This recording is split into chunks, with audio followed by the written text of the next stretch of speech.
evening. Welcome to our regular city council meeting. Today's Tuesday, November 28th, 6 p.m. We're in the Public Works building. Can we call, we're going to stand and have our invitation and pledge allegiance.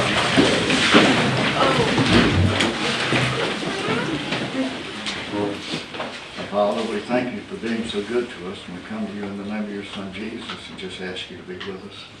Grace us with your presence. Lord, we ask you to speak to us, Lord. We only speak the things that are pleasing to you. We conduct business, Lord, in a manner that will glorify you, and we ask you to keep staying with this city and keep blessing. And we thank you for all you've done and all your blessings in Christ's name. Amen. Amen. I pledge allegiance to the flag of the United States of America and to the republic for which it stands, one nation, under God, indivisible, with liberty and justice for all. Thank you. Mr. Davis. All right, can you call the roll, please? Mayor Miller? Here. Mr. Smith? Yes. Ms. Hamilton? Here. Mr. Welly? Here. Mr. Wolf? Okay, mayor's comments. I just want to update us on the JLAC audit. We are on the agenda for December the 11th. I think the meeting is 3:30 p.m. Eastern time. And I will be posting something and have Chris post it so that if anybody would like to attend that, there are always public meetings just like this. They have a council and they'll be talking about Mexico Beach in the audit. And that's really all I have. So I will open it now to our council comments. I do have Yes, some ma'am. comments. Since we have such a long agenda tonight. Yes, ma'am. I was wondering if there's some things, I had listed a few things that maybe we could possibly postpone until the December meeting. No, you can propose those, yeah. Okay, well, I see the charter committee's here, so that would be one that I had put down as a delay, but I guess we need to do that one. I had number 9, then as a possible delay. That's regarding the playground equipment at Parker Park. I was hoping we could delay that until the January or December by the meeting. So that would be number 9. Number 10 is the review of the resolution 2017-07. I was wondering if that could also be delayed until the December meeting. And also, number 11, the consideration to select an engineering firm. We've had 7 different agencies that have applied. They have sent us these really nice booklets in response to their qualifications. I didn't know how many city council members actually had a chance to read those. All 7 of them sent us some very nice booklets. It takes a lot of time to research this, and I don't know that we've had time to really do that. So I thought maybe, so the citizens could also have access to these booklets, and we could delay that to the December meeting. And I would delay mine on the Form 6. You've got pamphlets and packets in front of you I brought, so we can take that off the agenda as well, as far as I'm concerned. So, do you think that you would like to continue our regular agenda until we get to item 9, see what our time looks like, and then we can discuss any of these delays? I'd like to wait till item 10 because I think we have an employee here to present item 9 No, after I'm hours. presenting. You're not presenting? No, Okay. I'm just commenting because you finished it. Okay, Okay. I'm just making sure. No, thank you though. Okay. Anything else? Does that sound reasonable to everybody? Okay, we'll get started. Mr. Jared, do you have any council comments? Mr. Adrian? Only one I have is kudos to whoever made this agenda. It is done actually the way our resolution says. All right. Yeah, it might take some consideration to realize that there's a lot on the agenda, and if there's a lot on the agenda, we need to get to discussing it. So on the citizens' comments, if people from outside the city would maybe email the council people instead of getting up here and speaking, that'd be great. and then allow just our citizens and our property owners to speak during comments would be great. Eliminate some time. Anything else? That it? Okay, so we'll move to the citizens' comments. Please be sure to step up to the podium. I need you to state your name and your full address, and you're limited to 3 minutes. And if you just raise your hand, let me point you out as we go. Yes, ma'am. Lisa Logan, Maryland Boulevard. I know we're supposed to talk about what's on the agenda, but we have a water cutoff tonight at 10. What part of the city does that affect? He's got that under control. So all of the city is to be affected. It's the main water line coming to Bay County. We're not going to be affected. It's just we want people to restrict their water usage. Right now, Glenn is filling up the 1 million gallon water tank. And so that 1 million gallon water tank should last us throughout the repair work that Bay County's doing. And it's supposed to be just 24 hours. It's supposed to be. Well, 18 is the 18, last I heard. okay. All right. The work will take place, but they'll have to take bacteriological tunnel. We can't feed any water to the tank unless we put all of Mexico Beach on a boil water notice. If we can maintain it until their notice clears, we won't be under boil water. We should not have any lapse of water service in Mexico Beach. Now, Sugar Sands and Sunstock will be without water until repairs are made. Okay. So just use as little water as possible. Yeah. All right, thank you. Okay, who's next? It's your opportunity to come up. Yes, sir. I see you now. You look like, you can come on up to the front. I'm sorry, I need to get my glasses, my other glasses.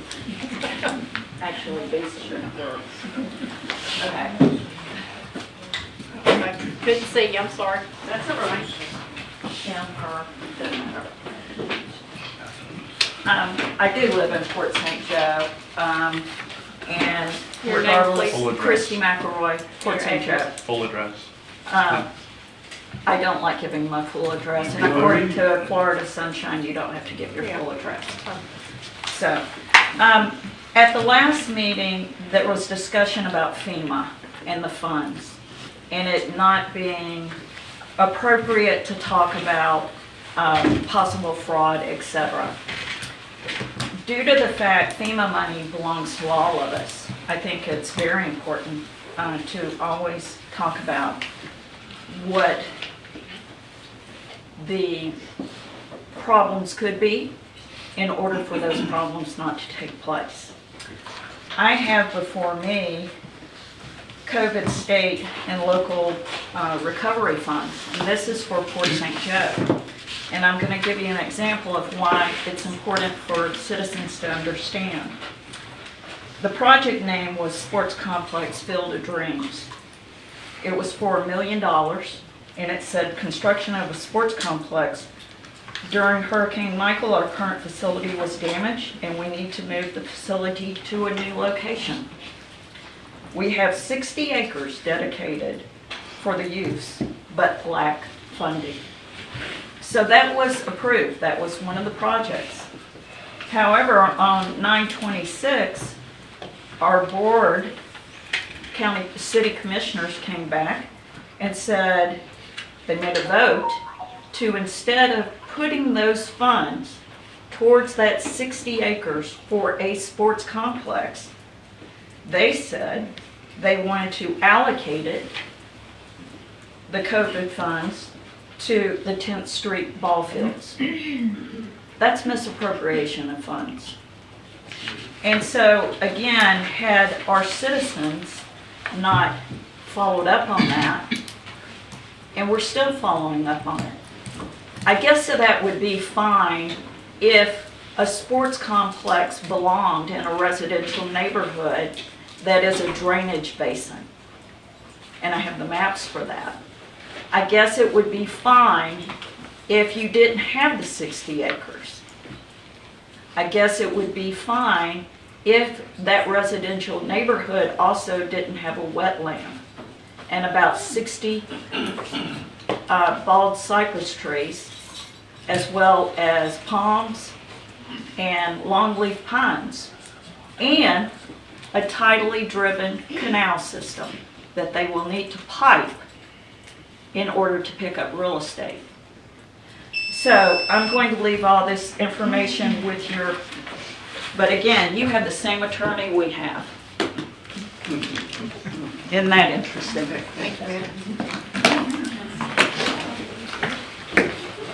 Okay. What was so good about that? Yes, sir. Yeah, I don't have a vote on the city of Port St. Joe Commission. Excuse me, can we come back to our agenda, please? Still don't need to We're at the talk about agenda. it. I know- Point of I know order, what please. you're gonna point. She has no right to talk about anybody that works for the city. Sir. I'm just making my point, Ms. Moore. That's all I'm doing. My point is, Don't point of tell order me to means shut up that now. you cannot talk. Okay, we got to go back to our agenda, please. But that was nowhere near on the agenda. Nothing like Mr. Rich just said. That was nothing to do with on our agenda. I'm sorry. Thank you, Richard, for bringing that up. I'm sorry, sir. Claire Dorsch, 101 South 33rd Street. A lot of us are obviously active on social media and Facebook, and I just wanted to get a response from you on What's your name, sir? I'm sorry. Carter Dorsch. Carter, I'm sorry. Go ahead, I'm sorry. What was posted yesterday. I mean, obviously, that shows that it was an email going to you showing what you have access to, and it looks like you have access to everything. So you're claiming that you don't have access to it. What do you have to say about that? There's no denying an email.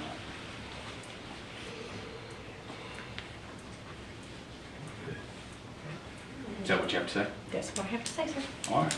And then I would like to let everyone know, if they're interested in signing a petition to recall the mayor, there will be a meeting at Sunset Park on Thursday, 2 to 5. Thank you. Thank you, you have a good day. Don't talk to the people. Okay. Yes, ma'am. Excuse me? Excuse me? King mouthing off to the guy. All right, we've got this under control. We're good. Jody Moore, I live in Lynn Haven. Some of y'all seen me before. I'm at the Beacon of Bay County, Florida. So I just have a few comments to make. That's why I drove all the way over here tonight. I want those of you who voted for the mayor to remember why you voted for her. You voted for her because you wanted accountability and you wanted transparency. You wanted to stop the overdevelopment. That's my understanding of it. You saw what was coming down the pike and you wanted to stop that. And now you're not allowing that to move forward. There's all these peripheral things that are getting in the way of that. So again, if you support the mayor and you voted for her, remember that, why you did that.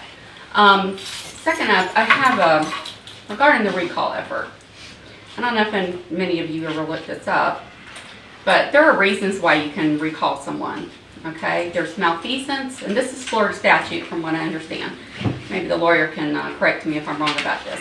Malfeasance, misfeasance, neglect of duty, kind of like not showing up to commission meetings because you're on vacay. Drunkenness, incompetence, permanent inability to perform official duties, and conviction of a felony involving moral turpitude. I'm unaware that Mayor Miller has committed any of these. Maybe some of you can enlighten me later.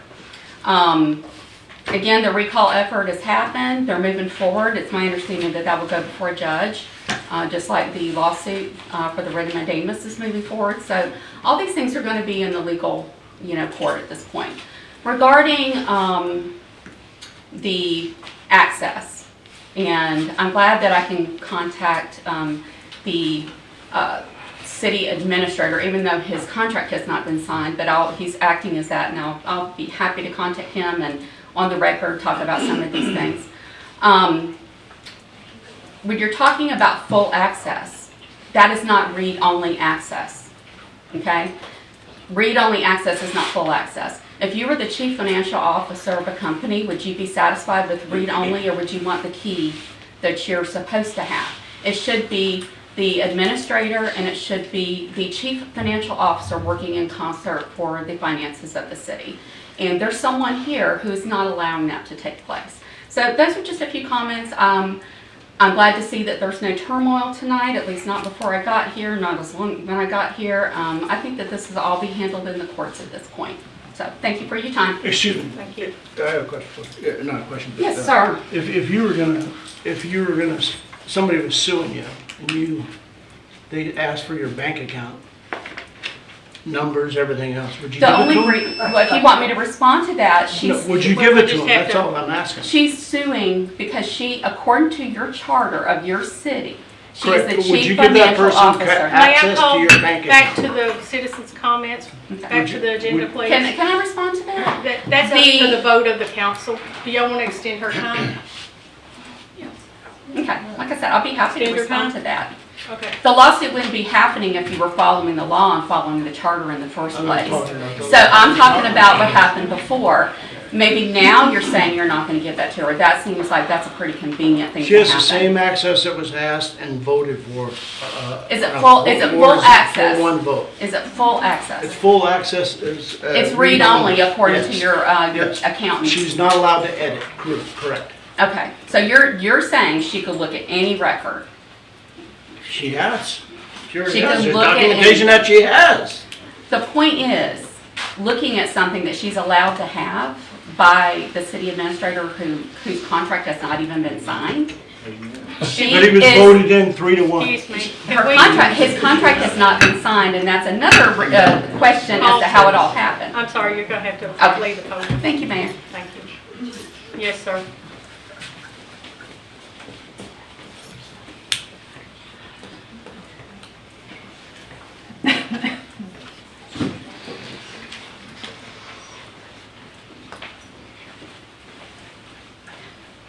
My name's Gary Woodham. I live at 113 North 38th Street, Mexico Beach, Florida. You know, I come to this meeting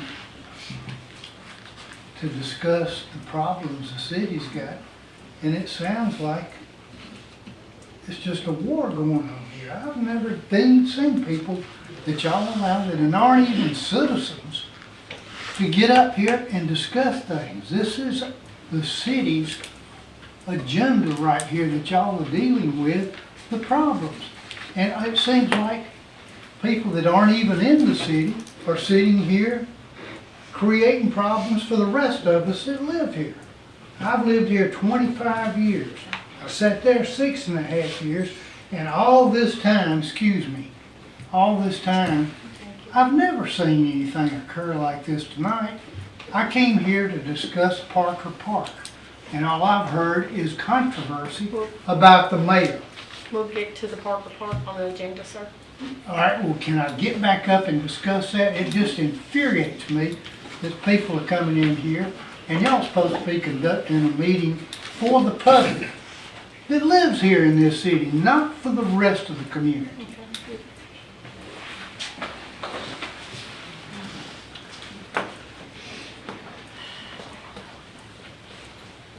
Anyone else have public, or, excuse me, citizens' comments? Yes.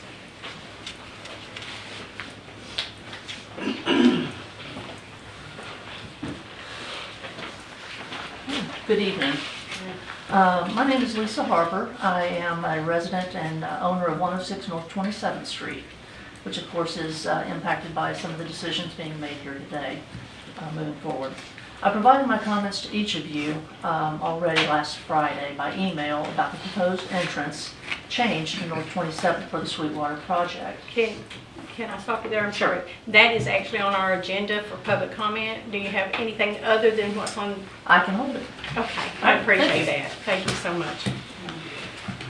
All right. This is general citizen comment.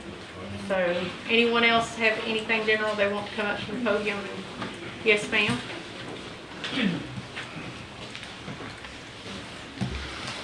Mary Kenny, Port St. Joe. And I really sat on my hands not to get up and say anything, but I'm not very good at that. I'd like to address Mr. Wolf. You can't shut out certain people from a public meeting. Nor did I. although you have suggested I made a that request. that would happen. Now, that Made a request, infringes that's on correct. First Amendment free speech rights, and I don't think you want to go there. I defended the right for speech for 9 years in the United States Marine Corps, and I'll defend it And you until I of all people die. should know. And then I just wanted to say also too, having been through lawsuits in the past, if a court system asked the mayor or anyone else for their financial background, they would have to turn it over. So by you saying, oh, would she open up her bank account? She'd have to. So I don't know what your point was that you were trying to make for that, but I have Want me lived to in explain that to you? Mexico Beach. I have worked just in wanna talk. Mexico Beach. I frequent the shops and the businesses. So I'm just as concerned about what's going on as anybody who owns property. And to make a discrimination between that and people that own land is just not a good thing to do. Thank you. Thank you.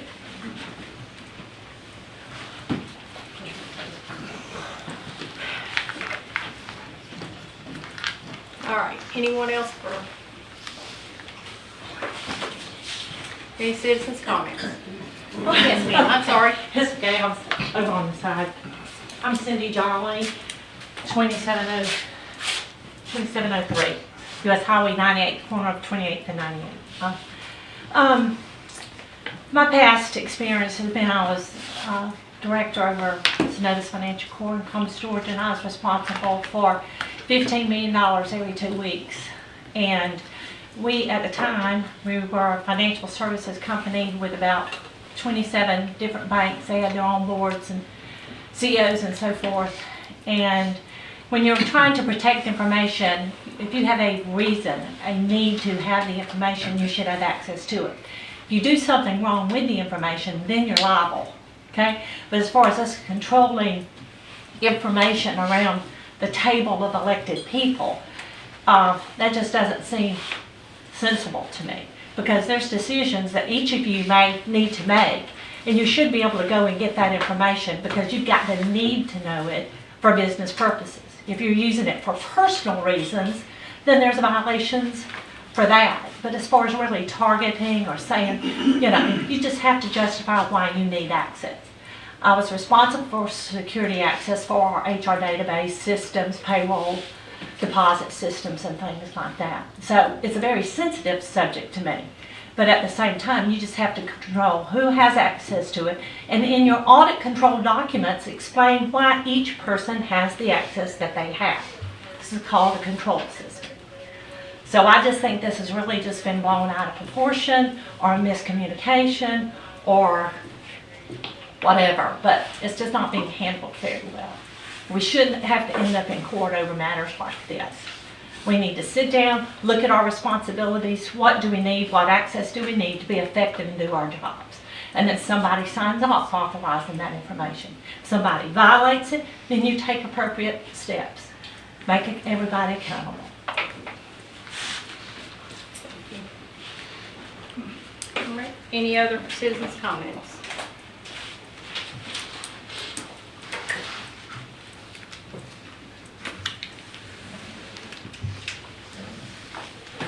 Okay. I'm going to close citizens' comments, and we're going to go to the next item on our agenda. Is our consent agenda. We have the minutes for October 24th, October 25th, November 2nd, for special meeting and our workshop, as well as November 20th. Has everyone had the opportunity to review these minutes, and are there any changes to be noted?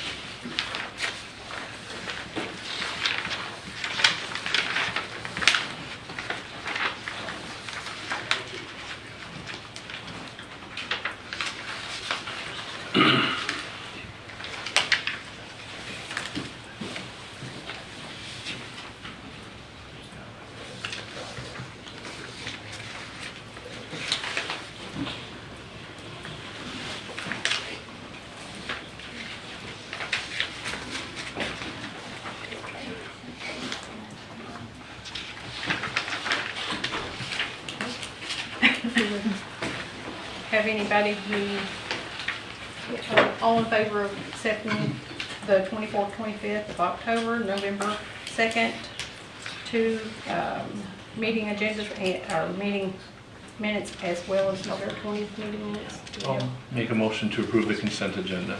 Okay. Second. All in favor, say aye. Yay. Any nays? All right, no nays. That works for me. Okay. Next, it's scheduled appearance by Kimberly Shaw. She's not going to be here, so we're going to move on to our regular agenda. The first item on our regular agenda is ordinance 820, golf cart registration, our second reading. Do I have a motion to read ordinance 820 by title only? I make a motion to read ordinance 820, golf cart registration by title only. I'll second it. Okay, Tammy call the roll. Okay. Mayor Miller, Yes. Mr. Smith, Yes. Ms. Hamilton, Yes. Mr. Wolf, Yes. Mr. Welling. Yes. Okay. Ordinance 820, an ordinance of the City of Mexico Beach, Florida, amending ordinance number 689 regarding hours of golf cart operation, number of golf cart passengers, and adding golf cart registration, providing for fines for failure to register and for operation of golf cart after registration is revoked, providing for codification, repeal of ordinances in conflict herewith, severability, and an effective date. Okay. Thank you. Open to the public for discussion. Yeah. Still have to state your name and address, please. Alex Hogan, where I live? Seven. Yeah, I live on 7th Street. I get nervous in front of people. But anyway, on this ordinance, it's well written, I think it's really well needed. The only suggestion I have is the hours of operation from sunset, or sunrise to sunset. I think it should be a little clearer to say 30 minutes after sunset or 15 minutes after sunset. A lot of people go up and watch the sunset and then they go home. So we give them that 15 to 30 minutes to get home after the sunset. Okay. We had a little discussion about that Yeah, we did. during that time. Yeah, I think yeah, right. the officers had said that that's kind of the leeway they would. Yeah, but wouldn't it be better to put into writing though than to just say they understand? But somebody coming in over a vacation, they don't understand. They weren't here for this. So that's on my only comment. This will be on our handout, I guess, so maybe Yeah, see, it's in here, it's very we well. want to, whatever we're building, whatever handout we're building to give them as far as our ordinances to put in their rental places or whatever that might be. But it's a good ordinance. Very good. Thank you.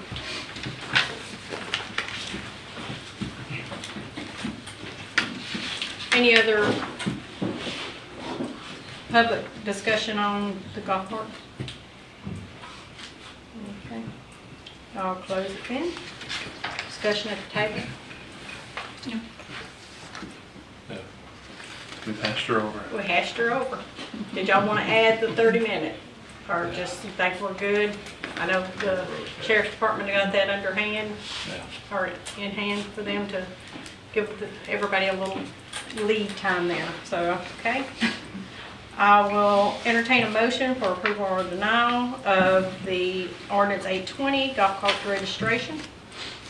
I'll make a motion to approve ordinance number 820. Second. Okay, Tammy call the roll. Okay, Mr. Welly, Yes. Mr. Wolf, Yes. Ms. Hamilton, Yes. Mr. Smith, Yes. Mayor Miller. Yes. Okay, thank you. The next on our agenda is ordinance 821. We're going to amend appropriations for funds for the general fund, other funds for the general fund, second reading. Do I have a motion to read ordinance 821 by title only? Make a motion to read ordinance 821 by title only. I'll second it. Tammy call the roll. Mr. Smith, Yes. Mr. Welly, Yes. Mr. Wolf, Yes. Ms. Hamilton. Yes. Mayor Miller. Yes. Ordinance 821. An ordinance of the City Council of the City of Mexico Beach, Florida, authorizing the amendment for the appropriation of funds and adoption of the amended budget for the fiscal year 2022 to 2023 for the general fund, providing an effective date. Any public comment? Public discussion? Yes, ma'am.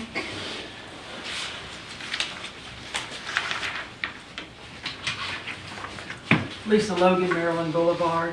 Can you please explain how we reached nearly $750,000 over what we had budgeted? What caused the difference? Because last year, at the end of June or July, we also had to make a massive amendment of over $500,000. So how did we reach almost $750,000 over our budget this time? Combined. That's what she's saying, right? No, this is just individual. general fund. This is just general fund, yeah, not the other ones. A couple of reasons. First of all, whenever we work on the budget for the next fiscal year, that's just a rough estimate. We take historic trends and then try to work that forward. So it's a rough estimate, that we're dealing with there. Secondly, whenever you look at the homes that are being built in Mexico Beach now, they're more valuable than the homes which were destroyed by Hurricane Michael.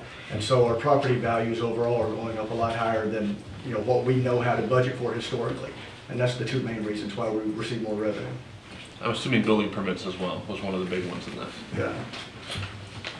So building permits plays a large part in the amended budget, is what you're saying? I think Mexico Beach only got $120,000 from permits. It all adds up. All of our revenue, our different revenue streams add up. We receive more, in building permits than we originally counted on, but we receive more in ad valorem and everything else as well. I wonder, like half-cent sales tax, was that up this year or not? Do you know? I don't know off the top of my head. Thank you. Other public comments? Okay, we'll close the discussion at the table. Okay, I'll close discussion. I'll entertain a motion for approval or denial of ordinance 821, amended appropriations of funds for the general fund. I'll make a motion to approve ordinance 821. I'll second. Tammy, call the roll, please. Mayor Miller, Yes. Ms. Hamilton, Yes. Mr. Wolf, Yes. Mr. Welly, Yes. Mr. Smith. Yes. Okay, thank you. Ordinance 822, amendment appropriations of funds for the water fund. Do I have a motion to read read ordinance 822 by title only? I'll make a motion to read ordinance 822 by title only. I'll second it. Okay, Tammy, call the roll. Ms. Hamilton, Yes. Mr. Wolf, Yes. Mr. Smith, Yes. Mr. Welly, Yes. Mayor Miller. Yes. Ordinance 822, an ordinance of the City Council of the City of Mexico Beach, Florida, authorizing the amendment for the appropriation of funds and adoption of the amended budget for the fiscal year 2022 to 2023 for the water fund, providing an effective date. Open to the public discussion on the water fund. Okay, we'll close the public discussion. Any discussion at the table? I have none. Me either. All right. I'll entertain a motion for approval or denial of ordinance 822, amendment of appropriations of funds, water funds.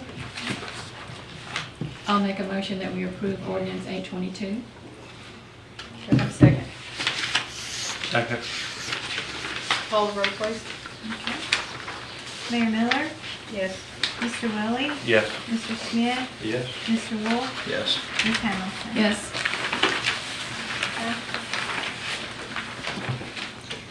Moving forward with our next ordinance, ordinance 823, amendment of appropriations of funds for sanitation fund. Do I have a motion to read ordinance 823 by title only? Make a motion to read ordinance 823 by title only. Second it. Okay, and call the roll, please. Mr. Welly? Yes. Mr. Wolf? Yes. Mr. Smith? Yes. Mayor Miller? Yes. Ms. Hamilton? I didn't read, please. Ordinance 823, an ordinance of the City Council of the City of Mexico Beach, Florida, authorizing the amendment for the appropriation of funds and adoption of the amended budget for the fiscal year 2022 to 2023 for the sanitation fund, providing an effective date. Opening public discussion on our sewer fund appropriations. And close discussion at the table. This is the sanitation one. So we are transferring money from prior year surplus to make up the difference for the losses in that fund. Correct. That's all I need to know. Okay, can I entertain a motion for approval or denial of ordinance 823, amendment appropriations of funds for the sanitation fund? I'll make a motion to approve ordinance 823. Second. Okay, call the roll, please. Ms. Hamilton? Yes. Mayor Miller? Yes. Mr. Smith? Yes. Mr. Wolf? Yes. Mr. Welly? Yes. Thank you. Moving on to ordinance 824, amendment appropriations of funds for our sewer fund. Did I say sewer a while ago? I'm sorry, I apologize, it's sanitation. Long day. Okay.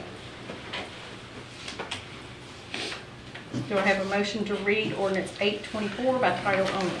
I'll make a motion to read ordinance 824 by title only. Okay. Second. Call the roll, please. Mr. Wolf? Yes. Mr. Smith? Yes. Mayor Miller? Yes. Mr. Welly? Yes. Ms. Hamilton? Yes. Ordinance 824. An ordinance of the City Council of the City of Mexico Beach, Florida, authorizing the amendment for the appropriation of funds and adoption of the amended budget for the fiscal year 2022 to 2023 for the sewer fund, providing an effective date.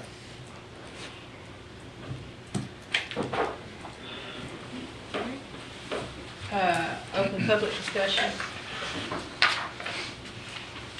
Closed public discussion. Any discussion at the table? Okay.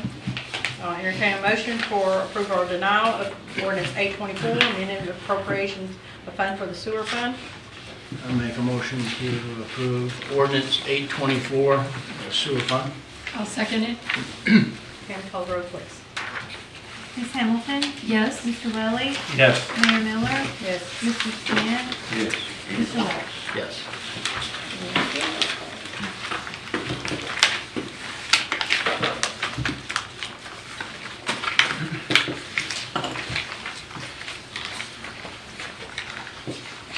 All right. Move down to the next item on our agenda is approval of HGAC by interlocal agreement for purchasing. Mr. Hubbard. Mayor and council, the HGAC by purchasing group, they sell equipment, vehicles, other materials that we use at the city. They receive special contract pricing for those, just like a state contract. They pull their resources and their buying power in order to get lower prices, for the people who purchase from them. We need to join that purchasing group so that we can purchase some equipment. The copy of the contract is included in your packet. Their contract requires that the governing body approve the contract, which is why we brought it here tonight. There's no cost for us to join this.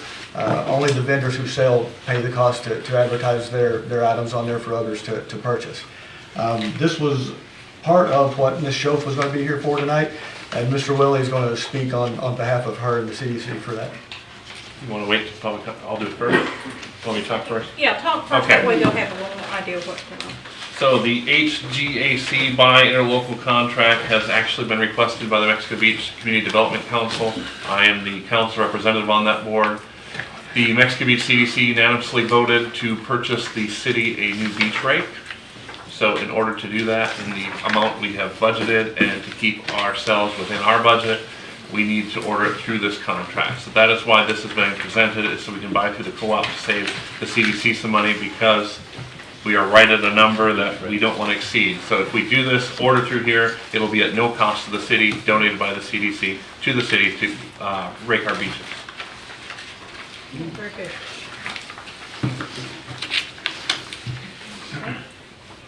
So I will open to public discussion. Anybody have any discussion? It does not cost the city anything. The city will be required to purchase the beach rake first, and then the CDC will reimburse us those funds. Okay. So Good to know. what I just passed around to everyone was the actual quote for the beach rake. The CDC approved up to $79,000, which was the original quote if we didn't purchase it through the HVAC by purchasing group. So we're saving $10,000 by joining this group tonight. Excuse me. What I would ask the council to do at this point is, once the public has an opportunity to comment, is if the council would agree to purchase this, then we need to have a vote on purchasing that and also approve the required budget amendments in order to make that purchase happen. Okay. Can you speak to us on the cost here? Yeah, this is the full cost that the CDC has agreed to. So I'm assuming we need to approve the agreement and then purchase, so that way we are in order. Yes. And I think that's why I didn't know we were going to approve this tonight, but I knew that we approved it as the CDC, and that's what Kimberly was going to speak about, and she decided I could deliver good news, so good news. And the reason why I held on to that and passed it around is because, it was kind of going to be a surprise, good news for the city that the CDC was going to help us out, and I definitely appreciate the CDC board for what they're doing. Any public discussion? The cost on here, just so y'all know, $69,497. I do want to point out before we start approving things that the contract, the $69,000 you just mentioned, it includes delivery, and it also includes the fact that we're trading in one of our old beach rakes as part of the deal. Does it have a value? It's not much. What? He asked if the old beach rake had a value, and I said not Oh. much. They're giving us $1,500 is what they give us. Yeah, I think they did. scrap value. Yep, okay. Sounds like a win-win situation. It's exciting because they're not going to actually penalize you in your other committed budgeted money from them. This was a surprise to me. I actually was a little shocked the whole board agreed. So So it doesn't sound like we've got any, just about lost it. Sorry. Well, they brought up a point. Okay. You said the value of the old, excuse me, I'm talking out of order, John Harrell, First Street, last house in Bay County.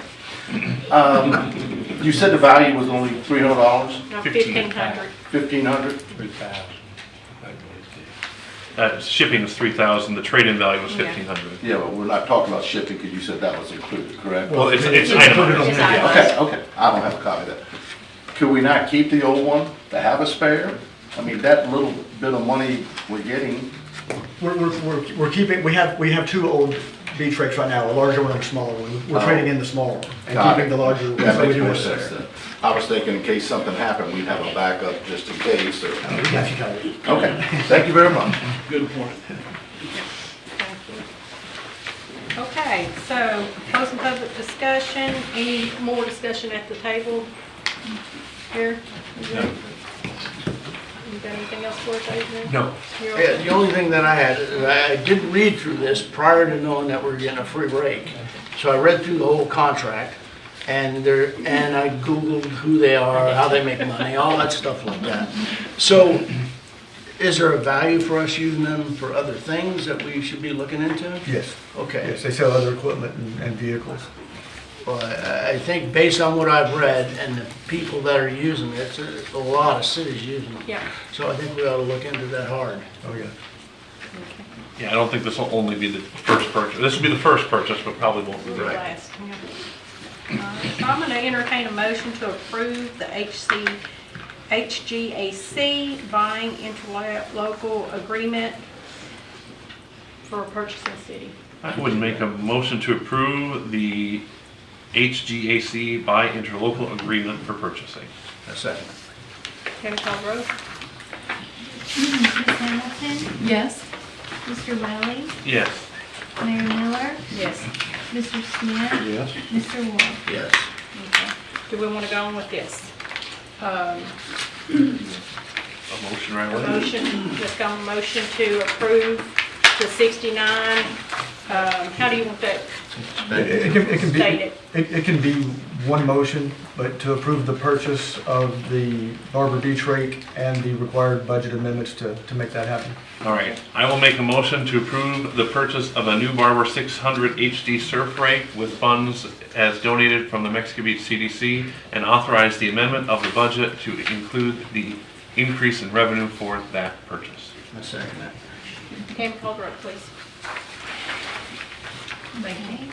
Mr. Welly? Yes. Mr. Wolf? Yes. Mr. Smith? Yes. Mayor Miller? Yes. Ms. Hamilton? Yes. Okay, great. I did the same, Rich, I looked. Yeah. And then found out we're getting it for free. Great, yeah.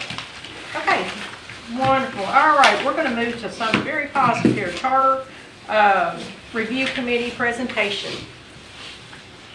Yes, Mayor, as the council's aware, you appointed a charter review committee, and that committee has been working for the last several months to put together the recommendations that are before you this evening. They come up with 7 recommendations, although the first one was one dealing with maximum building heights. There was a suggestion that was made at our last meeting, and I think there still might be some not quite fully fleshed out there. There's some things that might need to be worked on because they didn't really have a lot of time to work on that one. But there's 7 different recommendations, and what needs to happen now and how this works is the council reviews these. You can accept them all, you can reject them all, you can pick and choose which ones you like or to accept. Then you would direct me to go ahead and write up the ordinances, which would contain the actual summary and the actual language for the referendum. And it would be just ordinances, and it would go just like ordinances. We'd meet, have a first reading, it could be tweaked a little bit, and then the next meeting, after being advertised, you guys would vote to adopt those ordinances. Then it would go, we would send it off to the supervisor of elections, and it would be on the ballot for our next election. We do have a deadline of February 1st to get it to the supervisors of elections office. Thus, we have basically 3 meetings coming up before that deadline is going to take place. So you could tell me tonight, and I will go ahead and draft the ordinances and be ready for you at the next meeting in December. Or if everybody wanted to think about it a little bit, we'd be pushing it right up to the deadline.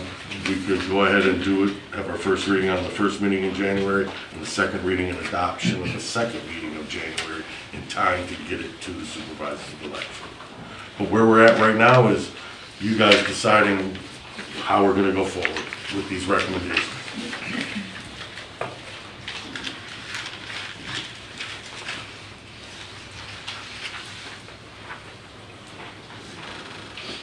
Do you want to talk about any of it? You're the chair, y'all did a great job. Do you have questions for us? Do you want us to go over each of the 7 items? We're here for you guys. Yeah, well, Answer any questions you may have of us.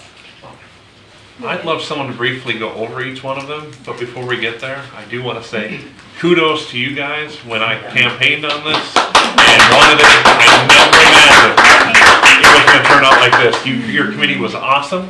You met well. You were professional. I watched a couple of them a little bit, but not all of them. You did exactly what I had hoped for years would have been done with this committee. So kudos and thank you guys. But yes, I would love if you would give a little presentation on your changes so we understand what you're fully recommending. Yep, that and I have my I did not print out the agenda, so bear with me here for just a second. Here we go. My binder. Thank Sorry to put you in the spot. you. No, it's okay, no problem. So I am Jennifer Ward. I was the chair of this wonderful committee, and yes, we all had some great conversations, very respectful, and very valuable information was shared by everybody. We came up with these 7. The first one that Mr. McCahill brought up was definitely brought up at the last meeting, was putting in height restrictions, basically keeping our current height restrictions as they are, and pushing it so that if anyone wanted to come in and build a tall tower or something of that nature, it would have to be behind our existing annexed area. So nothing on the beach, nothing in the existing area is my understanding. How it is written, right as it's written on this thing, is anything, any land that is currently in Mexico Beach, not anything that's annexed in the future, has to go by the height limits as they're in the LDC as when this is adopted. The council would not be allowed to go back and with a vote and agree to allow someone to build something that's higher than what's in the LDC right now. And putting it in the charter, basically the reason why this was brought up and been put in the charter, as you all know, our charter is what we go by. And so once it's in here, there cannot be changes in ordinances to supersede it. So that's why it was asked to go in our charter. So that was the reason it was added. The second was changing our form of government. It's not really a change, but actually what we came across in our committee was that we're really memorializing the way our city has already been operating. It has been operating as a council city administrator form of government. And so we're basically putting it in writing so that it can continue to operate and hopefully operate a little bit smoothly, more smoothly than it has in the past. So we would be changing from what it currently says as mayor council to council city administrator. And it will state city administrator, not city manager. That was one of the changes. Second change was, third change was to remove the sentence out of the mayor's job description, where it states that they are the CFO and CEO of the city. We want to spell out those job requirements more in the, they're spelled out. We broke it out more is what we've done. Let's see here. I'm kind of reading through this again, sorry. We had section 216 was a duplicate of 213, so we wanted to delete that provision entirely. The city administrator's position and the city clerk's position are not even in our existing charter, so we'd like to have those added. We've spelled out job responsibilities for both, keeping it pretty succinct, or as succinct as we could. City clerk. Article 5 is the nominations and elections section. Sections A and C would remain as is. However, in section B, if we have 2 or more people that qualify as candidates for the office of city council, for any of the designated groups to be filed, the person so qualified shall be voted upon at the regular city council election to be held as stated herein. The candidate who shall receive the highest number of votes cast for the designated group shall be declared elected. What we're asking here is, instead of it stating this, is that it actually say for the most votes, it needs to be 50% plus 1. If they don't receive 50 plus 1, then they would need to have a runoff. We saw that in our last election. I know it's happened several times in the past, over the past 30 years, so we would like to see that change.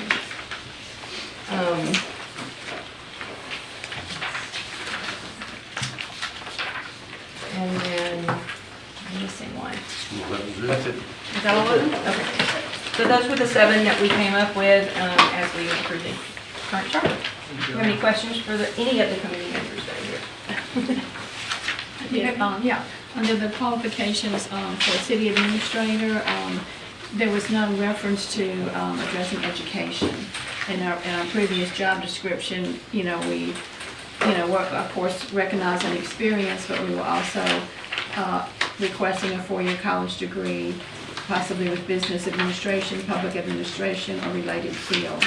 So there's nothing in there about education, formal education? So part of our discussions when we were going through this was we did not want to tie the city's council's hands so tightly that you guys could not make that decision as to what kind of education. That's more of the job description and not the job title and overview.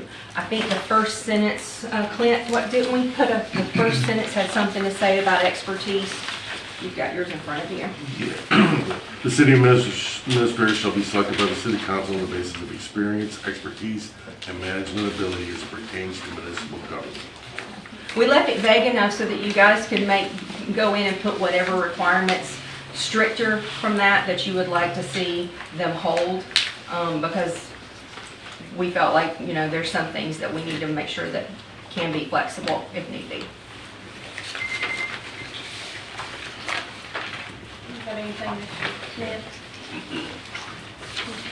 I have one, and I was gonna look it up myself, but you got to me too fast. You said 216 is a repetitive? That's 213, I believe. Okay, so it is in there still? Yes. The 5 years, every 5 years? It is. So that kind of leads into another question. Is this committee done, or will you continue on as a committee? That'd be a question for the council. Okay, I didn't know if that was spelled out, or if the work is over, or, okay. I believe that our committee will continue to see us through until it's ready to go to referendum and go to vote. We may not meet as often as we have, but I personally would like to see it through till then. Good. One other thing too, I know some of the citizens requested something in regards to limited terms. Was that addressed during your meetings at all? It was. One of the other things that we talked about at length was narrowing it down to our top really big issues that we felt were most important. Although that is an important item, we just didn't want to have too much to overwhelm everybody. Plus, when you start adding things to the referendum, you've got short wording, and it can get lost in lost in the whole thing. And so we really narrowed it down to our top big issues. That could have been a big issue. It was a big discussion. It was a very lengthy, one of our, almost a full meeting discussion. So was the length of terms. I think there was a brief discussion of going to 4 year. We did. We did talk about that as well. But again, we kind of went back and picked and chose what we felt like were our best options for this round. It doesn't mean that we, can't go back in a couple of years. From the community was kind of... Yeah, I was mentioning something that was brought up, that's all. Yeah, it was brought up, yes, and it was discussed at length. Any other questions? So when y'all discussed it at length, what were the reasons why that was not considered limited terms? Actually, can I let Miss Lisa speak to that? Because that was something that she was extremely passionate about and we talked about. And so I'm going to let her speak to that if that's okay. Talk about term limits, right? Yes, ma'am. Okay. Lively discussion about that, but, and I was for a 4-year term initially. We've always had a 2-year term, but we decided that, and we heard from many citizens, a 2-year term suits Mexico Beach better at this point in time because, quite frankly, if there's somebody in here that we don't like, we only have to put up with them for 2 years instead of 4 years, to be very blunt about it. So that's why we decided that for Mexico Beach, doesn't matter what other places do, for Mexico Beach, right now, the 2-year term is better. Although, yes, we have a turnover every year, and that was the concerning factor. We still believe that it's better to have a 2-year term at this point. And I guess what I was referring to is like a 2-year term is fine to me, but can that person run 3 and 4 times, so that next thing you know, they're here for 15, 16 years? We did not actually discuss whether or not there should be a term limit as to whether or not. We did not discuss that. We simply addressed the term itself. Something we can take back to the table if you like. Bruce, to Ms. Hamilton, we can definitely, we have another meeting, so we can definitely, okay. I'd like to also add to what Jennifer said, these were our major points. We were in a time crunch, as you well know. We have a significant list of other things that need to be looked at and addressed, but you also have to keep in mind that this is going on a ballot. The things have to be addressed in, what is it, 75? 75 words for the summary and less than 25 for the actual referendum. Exactly. So you got 75 words to sum up each one of these and 25 words for the actual question. And we did not want to overwhelm voters who also told us that you put too much on there for them to go through and they're not going to pay any attention to it. So that's why we chose these items. This should continue in the future where there are other things that do need to be addressed.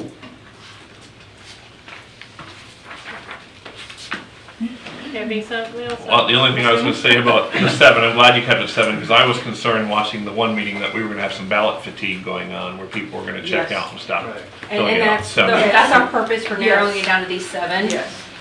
It could be, like you mentioned earlier, that if the committee is to continue on it, even in the future, that you continue to make options available for the next ballot. Rich, you got anything? Not question, but I have a lot. Okay, so we're at the table, yeah, good deal. I had a couple things on it that, I agree with the table. I think what I'm hearing is even 7 may be too much.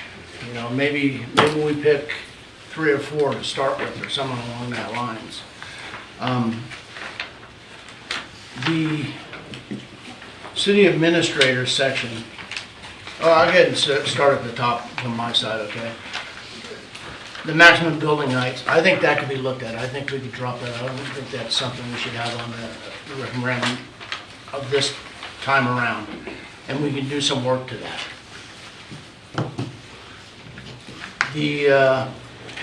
The section of powers and duties, 201, I'm okay with that. The mayor section, 207, I'm okay with that. The 216, do we really need to put it on the ballot right now? I mean, it's just a delete type thing. I think we should ignore that for right now. City administrator, I'd like to see that committee on their next meeting maybe not be so wordy in that area. Really break that down. I mean, you broke down the city clerk pretty good. And I agree with the city clerk. I mean, I don't think you have to go that far, but I don't believe that we need to be that detailed, because we have a job description that we could add other things to. Well, where we took that from, where I was instructed to take that from, was basically verbatim from ordinance 488. The one that established the position. It doesn't establish it, but it more codifies what the duties are, powers and duties of the administrator. Yeah, the last thing I want to do is challenge you guys to rewrite it, but if we could make it a little less paragraphs and sentences, I think we'd be a lot better served. City clerk, I thought was okay. The election thing, I'm okay with that. As soon as I look at it, I say, that's great. On the big stage, in big elections and the big stage, the small city like this, only having, 650 voters, I'm a little concerned about that. So, I'm open to suggesting that, or I could be swayed. I mean, I'm okay, to run another election, but that's a lot to do, An expensive process too. Yeah. For the city, it's very expensive to have. If we had a 90% show voting, I could almost understand it, but we're probably more at 60% or something in that area. Mr. Wolf, Yes, ma'am. we Sir. have a member of our committee that would like to Yes, speak sir. to that. Can I speak? Yes, sir. I'm sorry. Steve Cox, Charles Corner. First, and Rich, you and I talk on a lot of different topics, but as I'm addressing the council, I think the boundaries being in the charter, for everyone that lives in this city, the height restrictions and all that, we've witnessed time and time again these seats change and the LDC gets changed and people never know about it, okay? So I think, number one, that's an important thing. And number two, the election, this is the United States of America, and you served, and we all kind of bleed the red, white, and blue.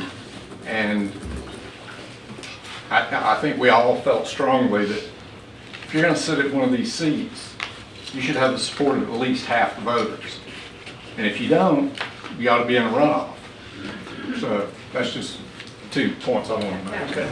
Like I said, I can be swayed. My only reason was it's such a small vote. So,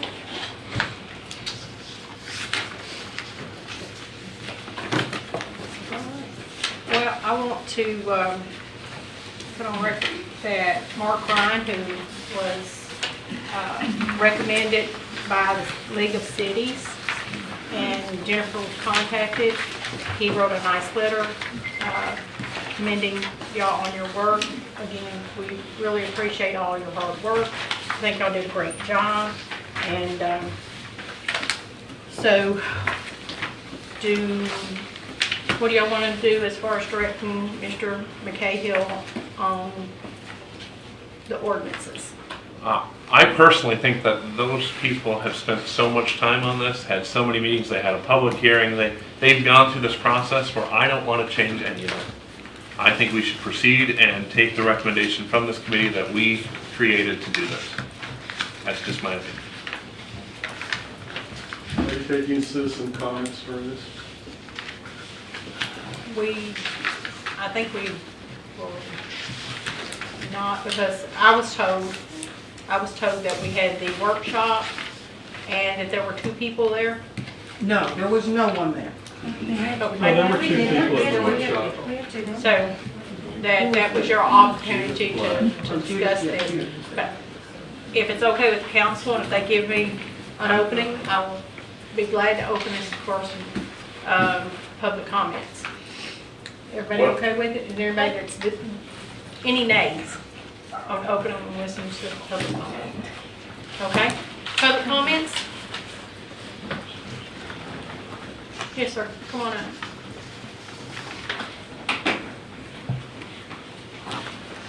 Tim Letterman, St. Francis Street.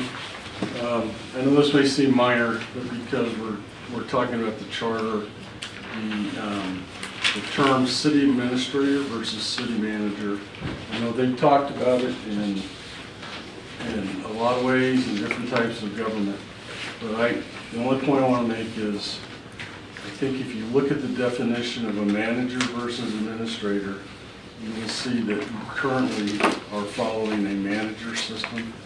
The city administrator oversees the departments, and that's one of the most significant differences between a manager and an administrator, I believe. And I would recommend that you consider changing that to city manager versus administrator. Thank you.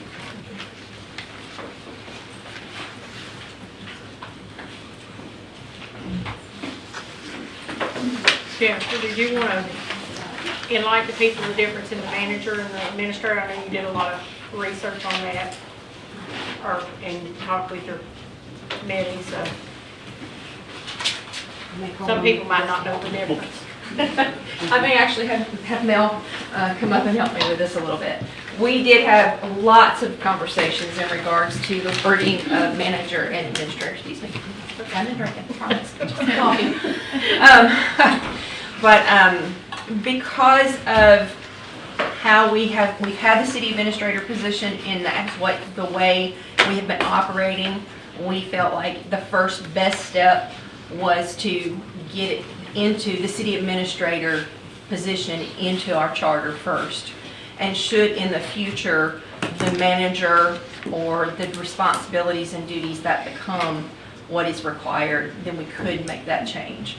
But we felt like the first best step was to go with the administrator versus the manager.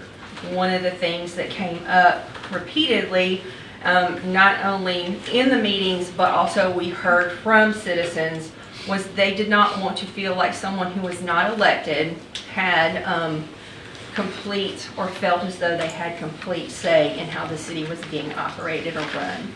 And so by keeping it with the administrator and the council, we had a good balance of the administrator who is hired and our council members and mayor that are elected taking the responsibility for running our city. So that was the main purpose for that. While we know that the wording is different and there are some minor differences in those jobs, according to our expert that we had here, Mr. Ryan, he was also very beneficial in helping us with that determination. He also stated that the word manager and administrator are also interchanged among many cities as well. So, did I say? Did I You did miss fine. it? The only thing I would add is that in the world outside of municipal government, there is a major difference in a manager and administrator.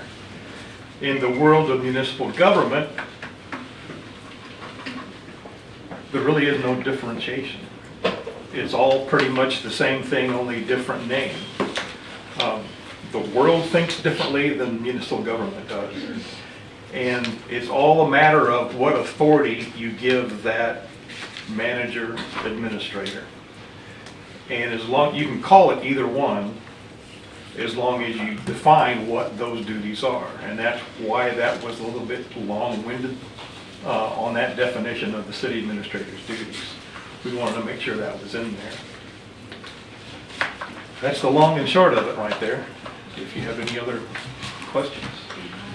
And I have noted when I was at the League of Cities meeting that they define that sometimes the administrator, the council will have a job to oversee and hold accountable the departments that the city administrator is over. So for instance, like Ms. Hamilton would be over, public works, and Jerry may be over sewer and. We did till like 2014. Yeah. It used to be that way here. Yeah.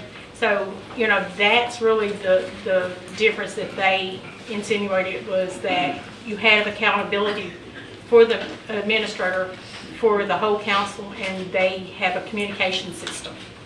And I think that's a good idea. Yes, ma'am. You step up to the podium, I'm sorry.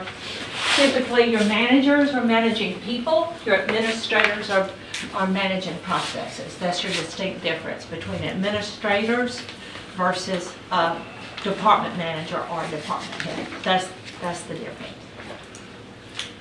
Okay. Any other public discussion? Yes, sir. I know my address now. Okay. Alex Hogan, 425 7th Street. My only question is on this, and my concern is, where is the, and you kind of answered it, who has oversight for the operation of our government? That's, to me, it's important. Seems like we get caught short in certain areas in running our city, because it doesn't seem like there's really somebody focused on our day-to-day operations long-term. And so I don't know, in the charter, do we have that where has that oversight running? Exactly. All five. But, okay. It does put the onus on it, but, well, I won't get into personal opinions. I wouldn't either. I've never seen a business run without committee before. Normally there's one person, The daily operation is the city administrator, daily Yeah. operation. But who oversees him in the job council? Council. The council. Okay. And Just have like we right done now. that in the past very well? I would say no. But that's my opinion. Because everybody has their own little jobs. Other effects, I've seen football teams try to run quarterbacks by committee, and they don't do very well.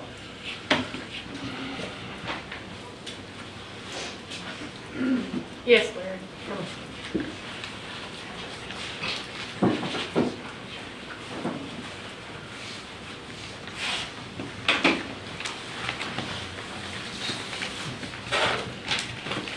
Larry Henderson, 7th Street. I agree with this gentleman's assessment that the city manager, you call him manager or administrator when you have a community this small, and he's serving at the direction of the board.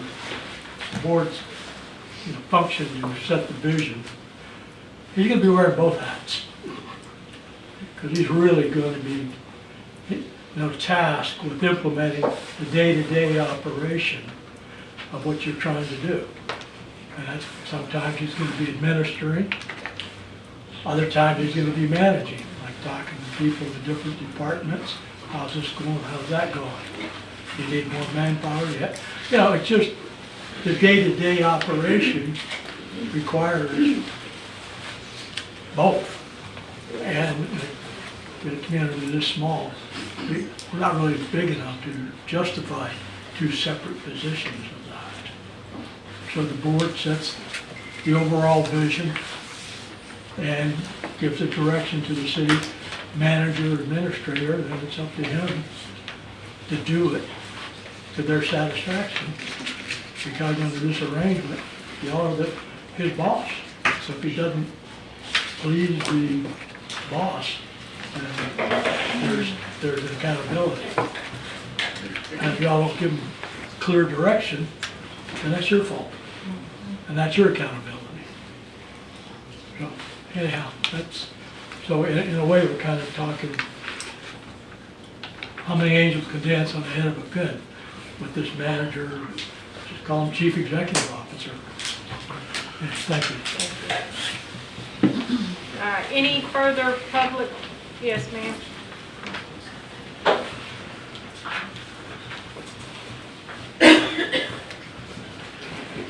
Hi, I'm Pat Fosick, 1344 Stratford. I live in Parker. I don't live in Mexico Beach, and thank you for your time. I guess I've got a question, and I've been watching Mexico Beach politics, actually all the politics in Bay County for quite some time. It was represented that the city of Mexico Beach has basically run as a council administrator form of government for some period of time. I don't see that as having been the case. It seems to me, based upon everything that I've seen going on, I've listened to the meetings, I've come to a couple of meetings, it seems to me that the council has been operating as a mayor-council form of government, so I'm not quite sure why the rationale for the change.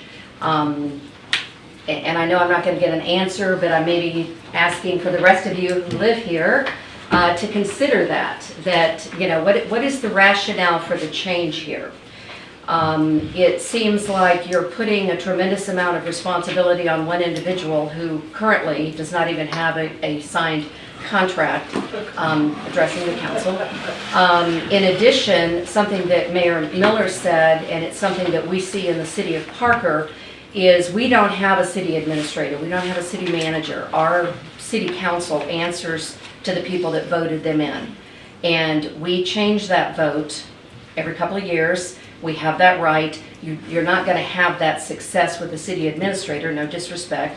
That's not really, yes, he or she serves at the pleasure of the council, but do they really? Do they really, when we can't even pass simple things that are going on with our office within the city of Mexico Beach? So I would encourage the citizens to strongly consider whether there's some ulterior motive here. Secondly, with regard to the city administrator position and the way that it was spelled out, someone said we did a great job, the committee did a great job of delineating the city clerk's position, very limited, very direct, very clear, but yet when we get to the city administrator, we've taken the time, or the committee has taken the time to outline the powers and the duties. And I would direct this question to the attorney. Once it's in the charter is the law. It's not the job description. The charter sets the job description, if I'm not mistaken.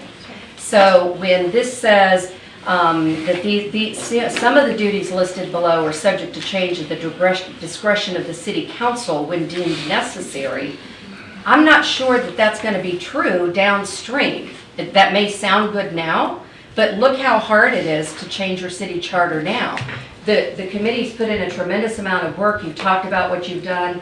You've got all these other ideas. What are those ideas? And yes, there's such a thing as ballot fatigue, but at the same time, how long has it been since you've changed your charter? I know how long it's been for Parker, and it is abysmal. So if you don't have time to do it right the first time, you're not going to have time to do it over. Just my thoughts. Thank you for your courtesy. I'll try to respond best I can. By the way, my name is Mel Smedelsky, 800 Highway 98. I didn't say my name earlier, I'm sorry.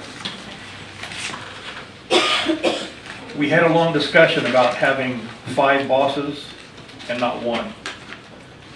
And there was initially a number of our committee members who thought that the city administrator should answer to just 1 person, not 5.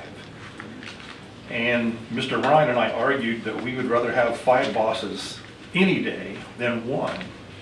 And the reason being is that the city administrator works for the council, not for any one of those members. What would happen if Adrian appointed me to this committee. So what happens if Adrian is my boss now, as me being the city administrator, and he goes off the deep end and does some crazy stuff? That means I gotta follow what he says. That's not how it works. I work for everybody. So it's the city administrator's job to meet with those commissioners daily, weekly, whatever, so that he or she has some sort of direction from the board. The other item was the form of government. We originally had a big discussion about whether to keep it as is or change it to the council manager form. And when you look it up in the Florida League, it's the council manager form of government, but we can call it whatever we want, so that's okay. We want to make sure that politics is out of the day-to-day operation of the city. When I was here as administrator for those 4 years, I wasn't very good sometimes of telling a particular commissioner that just because they wanted something done doesn't mean I was going to do it, because I don't work for that one commissioner. So we want to make sure that it's very clear to the city council, to the city administrator, as well as the public, that the city administrator does not work for one person. He or she works for the city council as a whole. That's why it's in there. Anyone else? Yes, ma'am.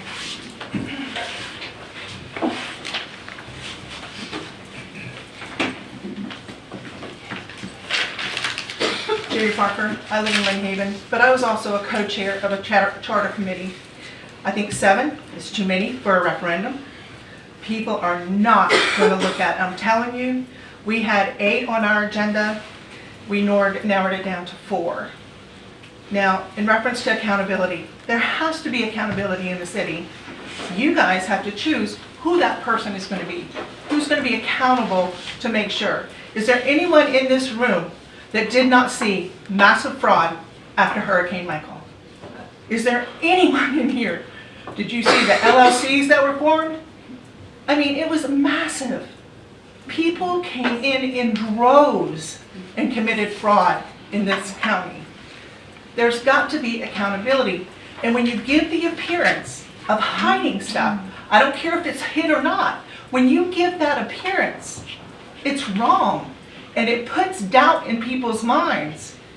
And it has to be addressed. Accountability has to be addressed.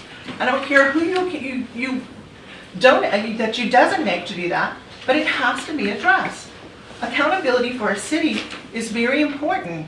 There has to be integrity. If you don't have integrity, you need to get out of here, period. I mean, this is a city that's being run, and it needs to be run well and honest. And people have to trust you.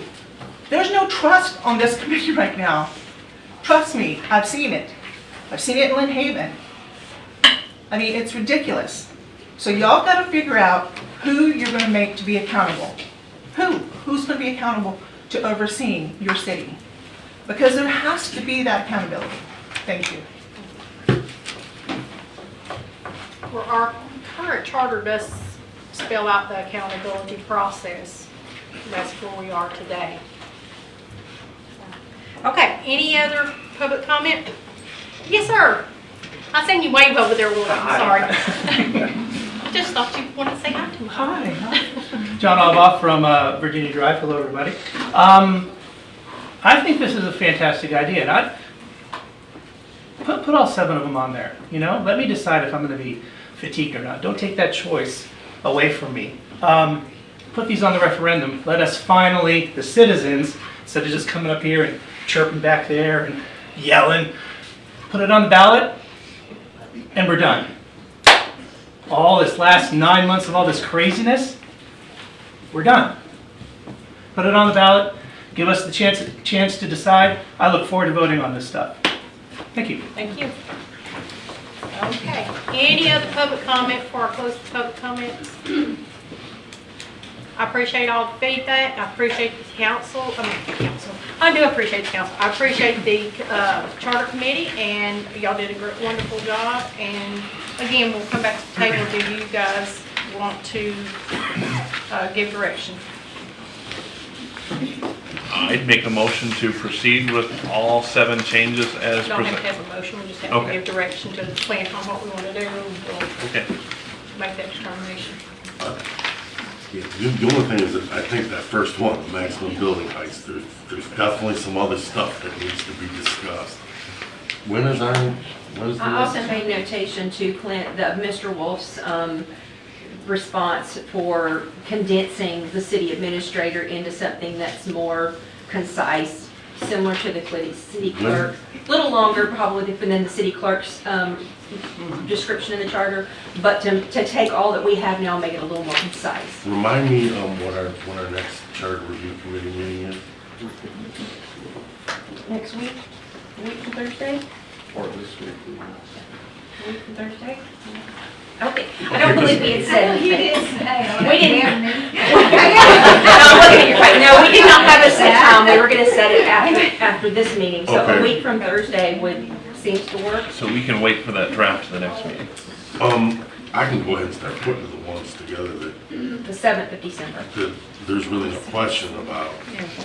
And then we can meet and flesh out the things in those other couple things.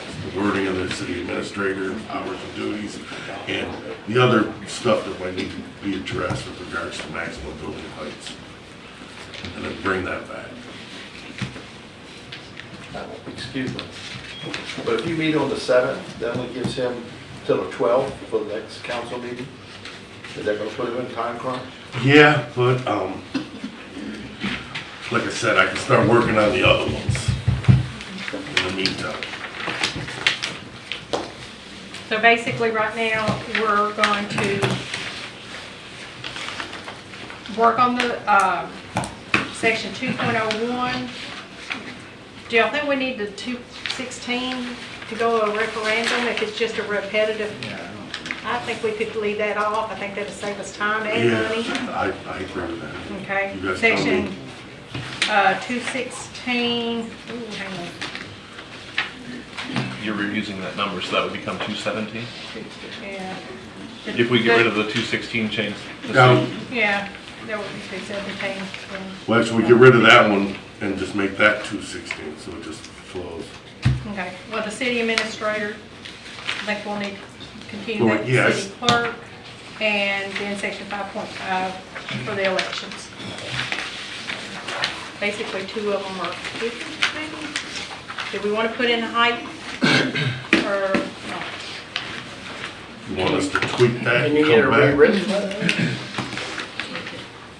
If we, I think if we reach out to Mr. Ryan, he mentioned that many cities in the state of Florida have that in their charter. They do. I will looked reach at out to him and ask him if he could forward us some of the wording from some of the other charters. He did, and Okay. I got that, and that's Okay. what, I took a lot of that, is what I came up with this. Got it, okay. But there's the one big question, and Lisa brought this up to me, and I think Mel did as well, when I sent this out, is do we want this to go towards future annexation. I personally feel like if you start kind of chopping it up and saying, oh, these have to be this height, these don't have to be this height, I think that would be a lot of confusion for LDC and planning and zoning committees.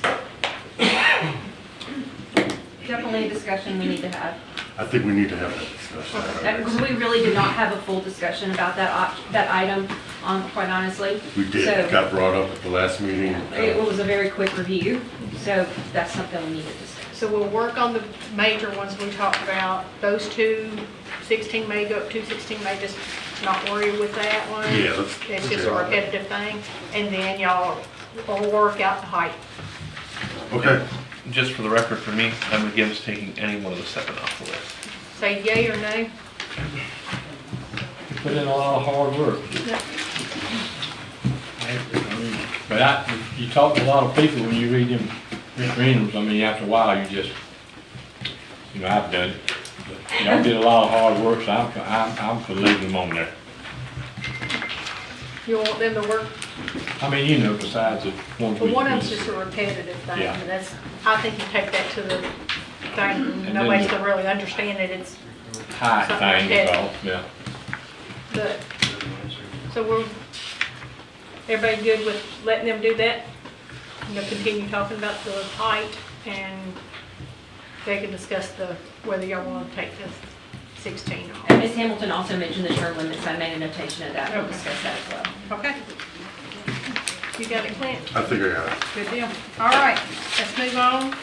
Discussion to move Sweetwater entrance out of Park City Administrator. All right.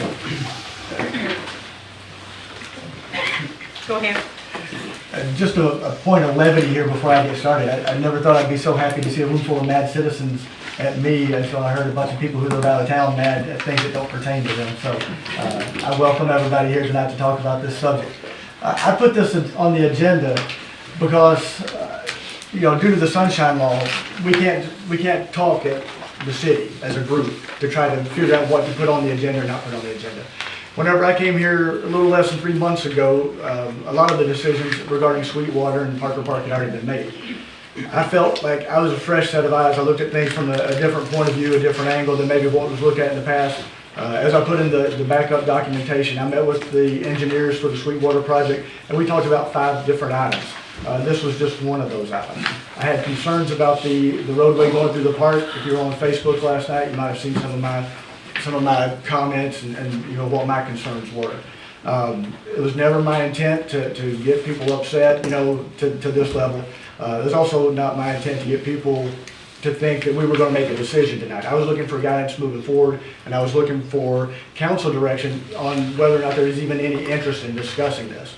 Right now, Sweetwater is just getting involved into the engineering phase of this, so if there was any interest in doing this, then we need to talk about it now before they get started.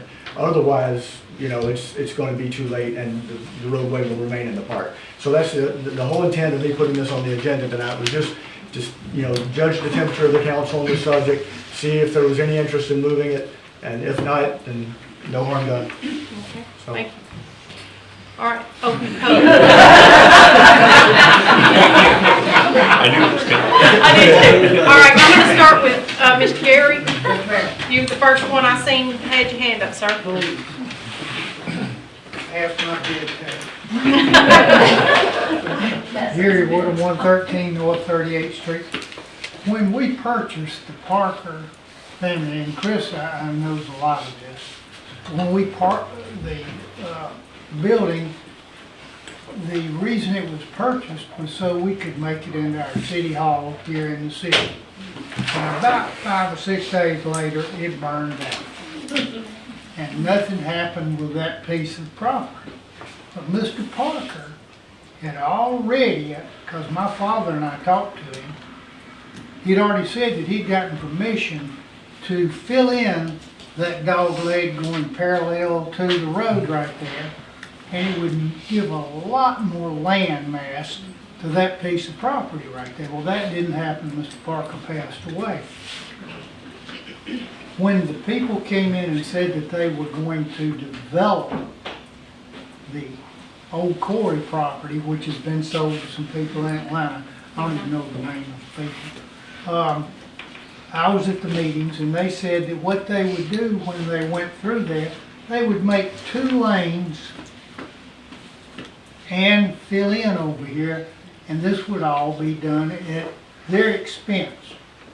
Well, most of you, some of you are not aware that the other road comes out on 40th Street, which comes into our community. And we had some reservations about that, but when they said that what they were going to do was they would bring in all of their heavy equipment and all of their building through the park area right there. That's good because it doesn't destroy our community up there. Instead, no little old North 36th Street will not handle that kind of stuff, even though they said they would go ahead and put sidewalks in. And you can't go back but so far because the city doesn't have it so far with the right-of-ways on either side there. My whole point in getting up here and saying everything is, in my opinion, if people don't want to make that roadway right there and they want to make it in a park for kids, number one, we've already got a place for children to play in our community, and most of you look around and there's very few children in our community. Hadn't been for years. Maybe in the summertime when people are here, they'll come in. But if we increase the size of that property, had 2 roads going in there, all it had to do is fence in an area in the back, put in any kind of playground you want to put there, and that would be fine. And it would still continue to let those people who are developing that property utilize those roads going in down at the park and not mess up our residential areas. If y'all, most of you have ridden through this city a lot, these little roads were, when they were developed, this was a mom and pop community when I came here. There wasn't a whole lot of big houses like we've got now, and the road structure has not changed since the big homes have come in, so we've still got a major issue with right-of-way. So please, don't change that. If you want to do anything, let them develop it, just like they said. And that was the only reason I came to the meeting. I just thought that it would really and truly be in the best interest of the city to have more land in the park and develop that the way it is. So thank you for your time. Thank you. Yes, ma'am.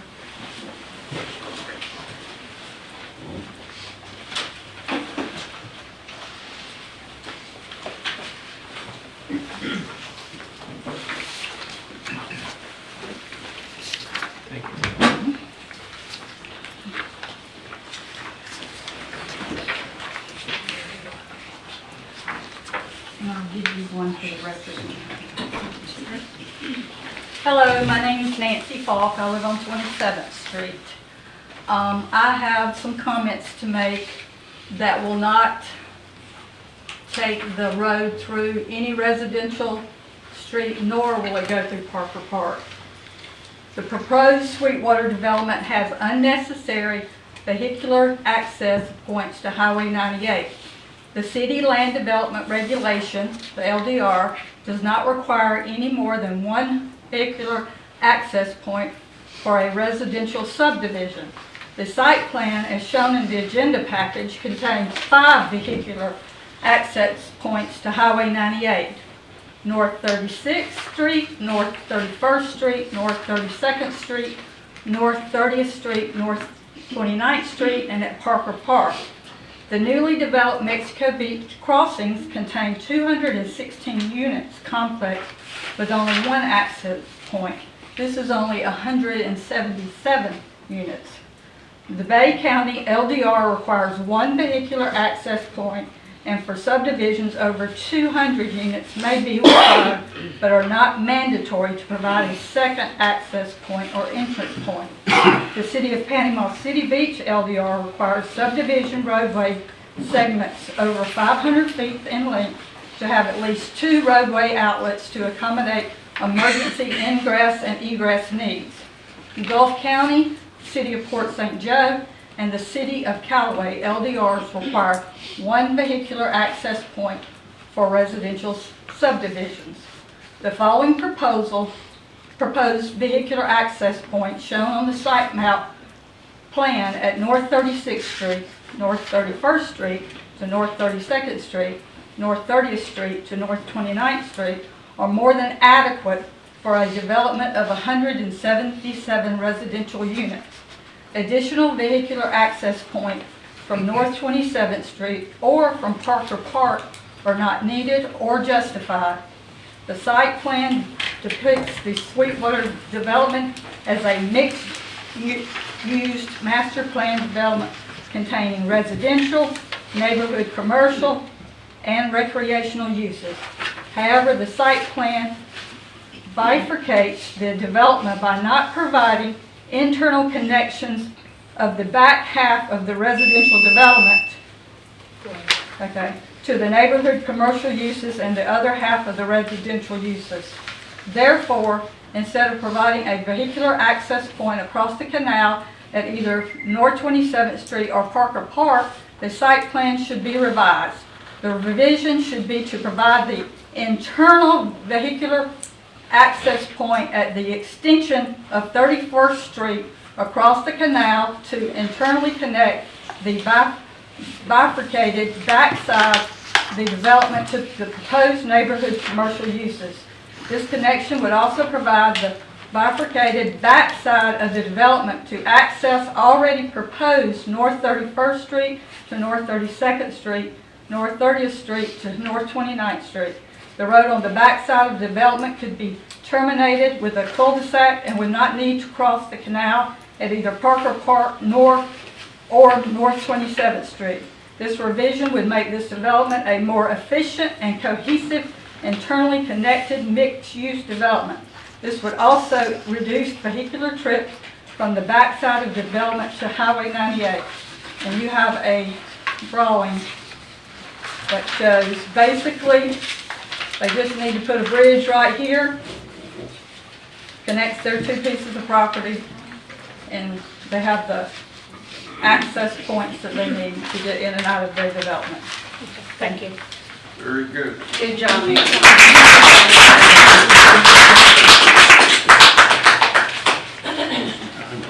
Lisa, did you?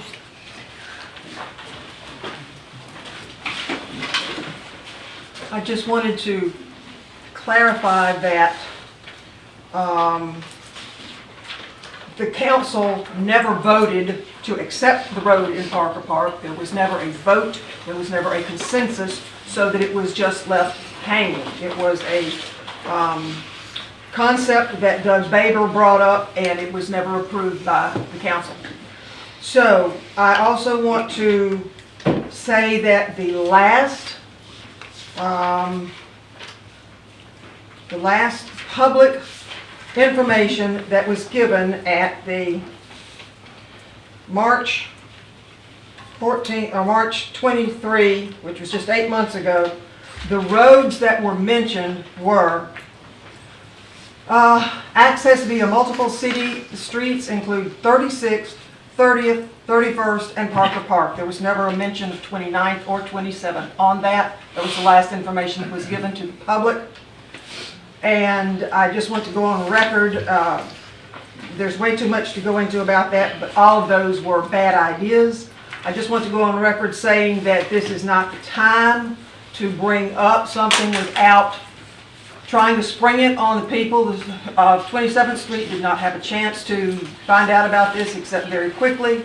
This is not the way to handle something this major. This is the largest development that will ever be an old part of Mexico Beach. It needs to be handled with extreme care, extreme discussion, and extreme concern for the citizens, because the citizens are foremost, not the developer. Amen.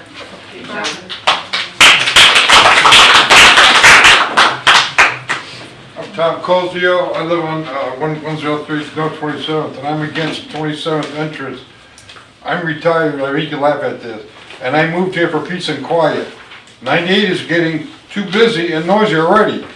It's getting harder to cross 98 with all the traffic. I also went around the neighborhood and they agreed with me, they don't need no more.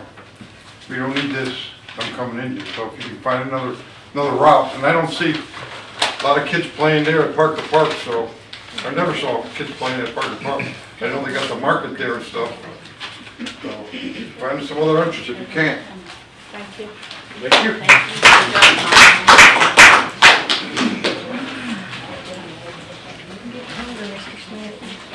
Good evening again. Sorry, I jumped the gun a little bit earlier, but I'm Lisa Harper. I am at 106 North 27th Street, directly affected by this, the comment here. Thank you, Nancy, for all the work that you did. That's a great, I'm on board with everything she said. If we can get it out of Parker Park too, that would be terrific. However, I had it on record from Doug Baber, the prior administrator, regarding any access to 27th Street. So he said that the two lots would not be used for anything other than a single-family home lots. And they would not even have contact or connection with the former Sweetwater project, basically. The use of that Parker Park Road, you had a couple comments, I think, Mr. Hubbard, regarding the use of that for the safety of children. You wanted to get it out of the park. There are ways of protecting the children.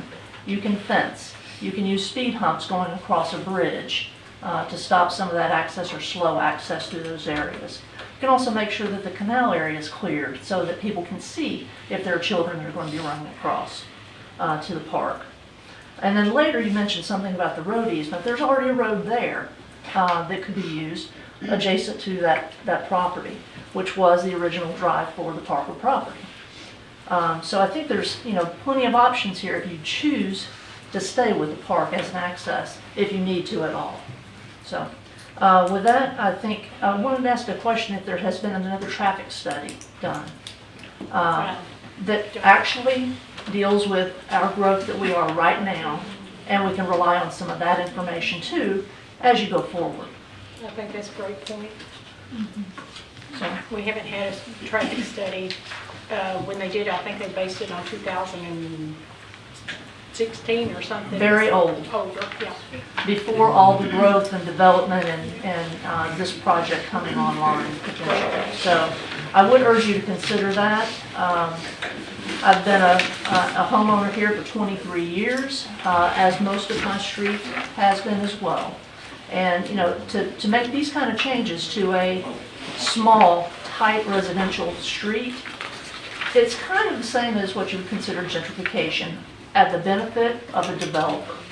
And I urge you guys to vote no against this. And thank you very much. Thank you. Good job, Lisa. Any other public comment? Any other public discussion? Okay, we'll close the public discussion. Let's move this discussion to the table. Ms. Hamilton? Just one thought that I have. The developer bought this land probably a long time ago, but maybe got a good price on it, but he always knew it was landlocked. So why do they own any interest? Kind of that's his problem. State law requires us to give access. You can't have one more property. But he has access. You're only required to have one. 31st Street?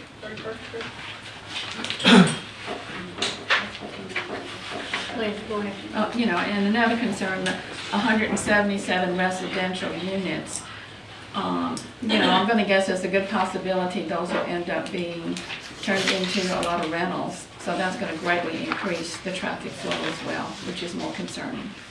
So it seems like, the developer got the property probably a long time ago, probably got it pretty cheap, knew it was landlocked, but now it becomes our problem as he wants to build 177 units that are going to add a tremendous traffic flow to the whole city. What's like 200 units total? 177. 177 on both sides? 75 on the north side, the 102 on the south. And you commercial. I closed the public comment, I'm sorry. I'm not for coming through, 27th Street. take my word for it, I'm not for that.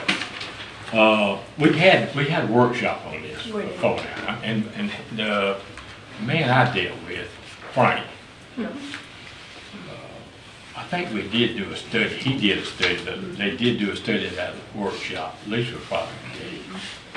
At that last workshop that Frank was here when he told us not gonna fill in the, right there and put a road through it. And we're gonna put trees, they had pictures of it now, I mean, it's we're going in there on Park, and I'm believing it just the way it was. About the 3 entrances, 36, I know he don't like them over on, in his neighborhood, but we had 3, we had these workshops, and I'm gonna toilet paper his house. Yours. Okay. I need it too. All right, so I will say that when, I think it was me and Michael had Sweetwater, Frank and them came, and we talked about this exact thing. We talked about the park and filling in the canal, so they have to get permission through Army Corps of Engineers to fill in the canal. It will expand our park quite a bit, even though they're going to widen the road. The entrance was going to be gorgeous. We've seen pictures. I feel that it would benefit our community for our road to be wider, beautified. We want to beautify our park. We've already put in appropriations. Hopefully the state will provide for us to do some park renovations and make a beautiful park. In that conversation that we had, and they were in agreement, if they got the approval to fill in the canal on the front side, that I wanted to make sure that we weren't going to have a flooding problem with the water that's there, where it was going to go. So they were going to do a hydraulic analysis to find out where that was going to go. Was it going to be distributed? Was it all going to go down to the 8th Street Canal? You know, we don't want to create more flooding. So they agreed to do that. And then they have I think he told me 2 lots that are on, I guess, right to the left of where the park road is. One of is the city's property, and he had a connection with their property, and he was willing to give that for a parking lot. So we were going to have extra parking, bigger park, beautiful entrance, and so that was our discussion, and that was the last discussion I had with them until we heard this tonight. So I just wanted to tell you what we were looking at prior to when Michael and I met with Sweetwater. So again, it was filling in, hydraulic analysis, and extra parking for us. I'll apologize in advance, I'm going to be long-winded. First one is, the first thing, the worst I've been beat up since being elected was putting a road to Parker Park, until I got back from vacation on Monday. The worst I've now been beat up is by moving the road to 27th Street. I like the proposal for 31st Street, but I have concerns. 31st Street doesn't go to 98. There is a private property at that intersection. You're going to have to push it to 32nd, which is a residential cul-de-sac road getting out, and that's 177 houses instead of 102. However, I have an idea. I'm going to stand up and go to my map. Let's solve a whole bunch of problems at once, guys. Let's take our blinders off and let's look at the big picture. In the next 30, 40 years, which way is our city growing? That way or that way? All of this. So why don't we come down 22nd Street, right here, to Public Works, where you're going to have a brand new municipal complex that's going to be serviced right here. Yeah. Wrap it into the back, behind, take it out of Parker Park, take it out of 27th, bring it in the backside. You're also ready to expand this. And what else can be accomplished? We now make our city fully accessible by golf cart from one to the other side. Okay. That's another problem we want to solve.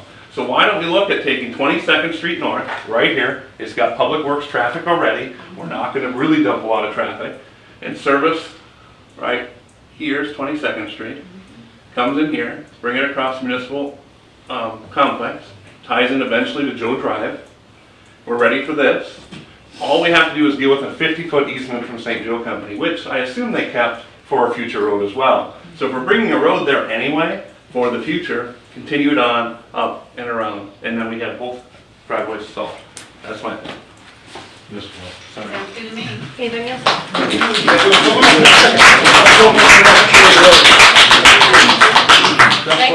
That takes care of all those emails we got, right? I brought it up in March and was told we couldn't get across the 50-foot easement, but I don't think we actually asked. I guess I have a couple things. Number one, we shouldn't be accessing any residential road for an entrance. I mean, there shouldn't even be a conversation. They're not even built to access two vehicles down the road. I took my Jeep down 27th Street and I had to make 5 turns just to turn around. I mean, the city of Mexico Beach should not be entertaining that, and I don't think we will. I think that I was under the same impression that the mayor was under as far as what was going to be done to Parker Park. Parker Park, we kind of had some conversation about it being the center of Mexico Beach. Well, if it's the center of Mexico Beach, why don't we go ahead and beautify it, landscape it, widen the road, put in a golf cart path going back, you know, and I think somebody said if there's a safety issue with children, put up whatever fence, guards, whatever we have to do. That's the thing that I heard from the developer. Why did that change? I don't know, and I don't think it should change. I think we ought to pursue that or pursue one of these 2 other ways to go. We have 3 options we could look at and come up with one. I think our city, and I've said this over and over again from day one, our city needs to be better at planning. I think we've lost a lot by not having a good plan, getting a vision, not a vision of my vision, not her vision, his, our vision. We need to back up, we need to regroup, we need to get the vision of the city.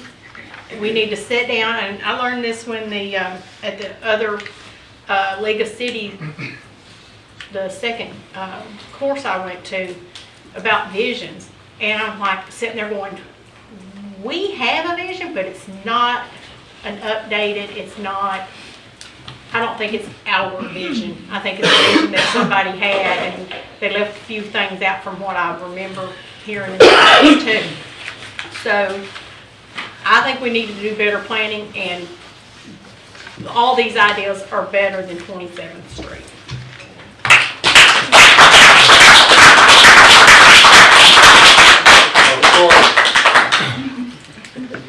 I didn't hear that, sorry.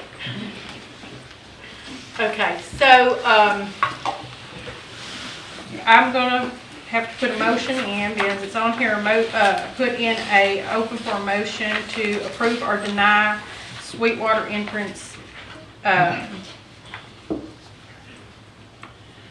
Parker Park. 27th Street. I think it's 27th Street we're approving or denying, right? I don't. We don't have to. No, I think this is a mistake to put motion to deny. You were just discussing it. Yeah, just discussion. So we go back to them with more discussion and talking. What happens next? Okay. I don't know. I think, from what I'm under the impression that I've watched in the past, if the developer wants to change anything that was talked, when you guys were sitting here and Al was sitting here and y'all had the workshop and Al gave the blessing for them to go on and start their next step, I remember that. That was to come back with the new layout. Right, well, the problem is the developer didn't approach us on this. I mean, this was 100% me approaching them. So, I mean, the developers are fine. Point of order, please. Point of order, please. Well, I was gonna say, I understand the reason. It was to solve the problem of getting out of Parker Park, but I'm still gonna hold firm on my 22nd Street, because let's quit getting caught with plan for the future. Have you authorized Chris to go back to Coleman? That's what I was asking, if that's where we go next. I think the developers need to come to us and tell us what their plan is, and we need to decide whether we're approving that plan. Yeah. They have final plat? They don't have a final plat, their preliminary plat has been approved. Yeah, Preliminary preliminary site plat, they plan, still site have to plan. come back to us. Did they ever get the permit? That's where they left to go get a permit to fill in the canal. Canal, that's That where was we, what we were that's, waiting for. well, when Michael and I talked to him, Mr. Wolf, that's where they were at. I said, well, we're not doing anything to Parker Park until we can have a, you know, we're not gonna do anything. If you can't fill in the canal, you can't get that permit, Parker Park's out of the question anyway. They have not gotten the permit as of last month. Okay, so I think this is dead in the water until the developer. Yeah, they gotta come back to you. And if you live on 22nd Street, I expect an email tomorrow. I'm sorry, but that's you. Okay, let's move forward. Do we want to continue, it's 8 o'clock, do we want to continue with the playground for 9 and 10, 11 and 12? Or do we want to move that to another agenda another day? Can we do one more thing? Can we do that last one? Just because I know there's people here for the playground. Can we For the just? playground? Yeah. We can. Okay, And since we're talking about the park, I think it's gonna be the same group of people that want to hear about the playground, so. okay, so we're gonna move on to number 9 on our agenda, discussion of location of the playground at Parker Park, and I will open it to the public for discussion.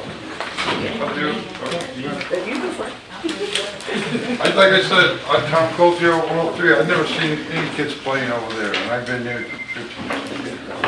But, you know, like I say, it's good for the market, I mean, people that put vendors and stuff like that.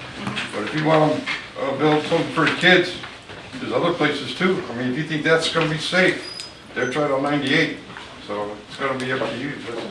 I don't have no problem with kids, you know, just gotta find a safe place for them. Okay. January. I'm January Bertocini. I live in the Palms on 15th Street. Okay, so I am actually for the playground going here and not back here, and I'm gonna tell you why. So I just feel like, so the idea of Parker Park is to make it where festivals are and all that. Okay, so I assume that's where the bulk of it's gonna be. So if I have my 7-year-old with me, I would much rather them to be close to me than in the back of the park where anybody can get to them, they can get out. You know, it only takes a kid 2 seconds to get out of a gate, and now they're in the canal with the alligators. And I know that people keep saying we don't have a lot of kids, but in the summer when we have all these festivals, chili cook-off, gumbo, we have tourists who have a lot of kids. I see kids, they don't play there right now because there's no playground. But when we have a playground, they'll see it from 98, so they'll go, oh, my kids will love to go there. And then during the festivals and stuff, there are a ton of kids. They're not just Mexico Beach, the Port St. Joe, Panama City, even from Appalachia. We get people from everywhere. So I just feel like this is safer, and, you know, if I'm here enjoying music, I can just look right here. Whereas if I have a pole barn and whatever else in between me and the playground, I have to keep walking back and forth, or I stay over at the playground and I don't even get to really enjoy the music or the festival or whatever's going on. Okay, that's it. And I want to say that January is one of our employees, and she's awesome, by the way. Yes, ma'am.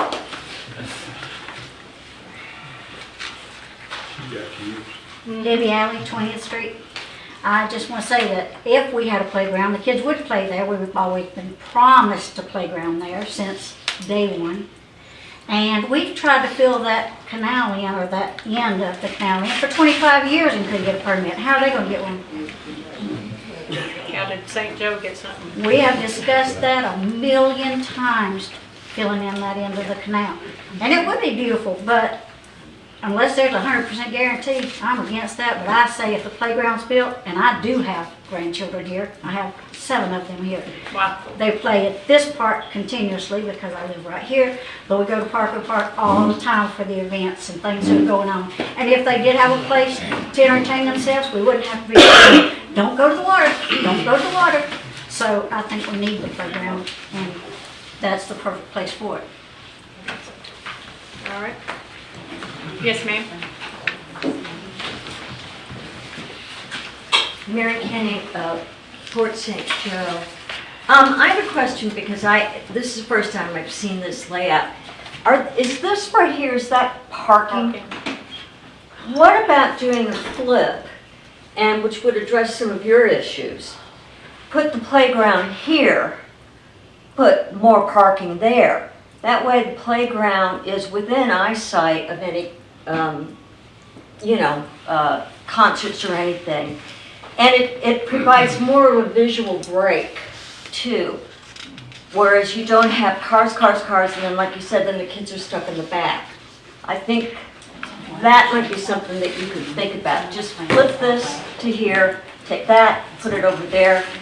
Also too, it pulls the kids away from the canal. On that map you have, the playground is right there. It is right there where the. No, Here? no, No, it's forward. down at the bottom. Forward. Here. Yes, There. yes, that is the playground. What is this? That's a pavilion. Okay, well, same thing. Let's put the pavilion over here. You could leave the playground there and put parking there. And have this area more of a visual split from a back to a front. I mean, I don't think the parking spaces should be what your visual split is going to be. If we fill in any of the canal, that would be hindered there because we would be using that area. Wouldn't be using which area?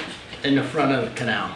I'm gonna change the screen because there's a couple of different maps that I have here, so. Oh, let me- okay. Let me bring up another one, because That I would be think there's lovely. some different ones. Yeah. See, that kind of shows it. See, that shows Yeah, the playground that's in the where back. Yeah, that shows the playground. I thought there was one that had the parking moved off to the side. but I was it's just not. like, I So I'm agree sorry, I with, just wanted I'm to sorry, I forgot what your name is, but I agree with her as far as bringing the playground more towards the front, bring that pavilion towards the front, and just put all your parking in the back, which is where it should be. You know, it just doesn't make sense to have it split up that way, And to the me. reason we have the amphitheater this way is if we have evening, and I And think that's Lisa fine, brought I this think up that, I before. prefer the amphitheater there, Yeah. I think everybody does, because there's a slight dip there in the Well, there's- land, and it Well, when creates a you bit of have a it the other bowl. way, you got the sun in your eyes too. Right, and there's a little bit of a dip there, so you've got a little bit of a bowl. And you've already got power in this section here from the bathrooms that were there previously and things like that. So if you move the pavilion over here and then just did more parking over there, you might even be able to get more parking than this is currently affording. And then you'd have the kids closer. Just an idea. Lisa? This is always interesting, we've been doing this since 2016. Would you flip this to, the one that shows the, nope, that's one.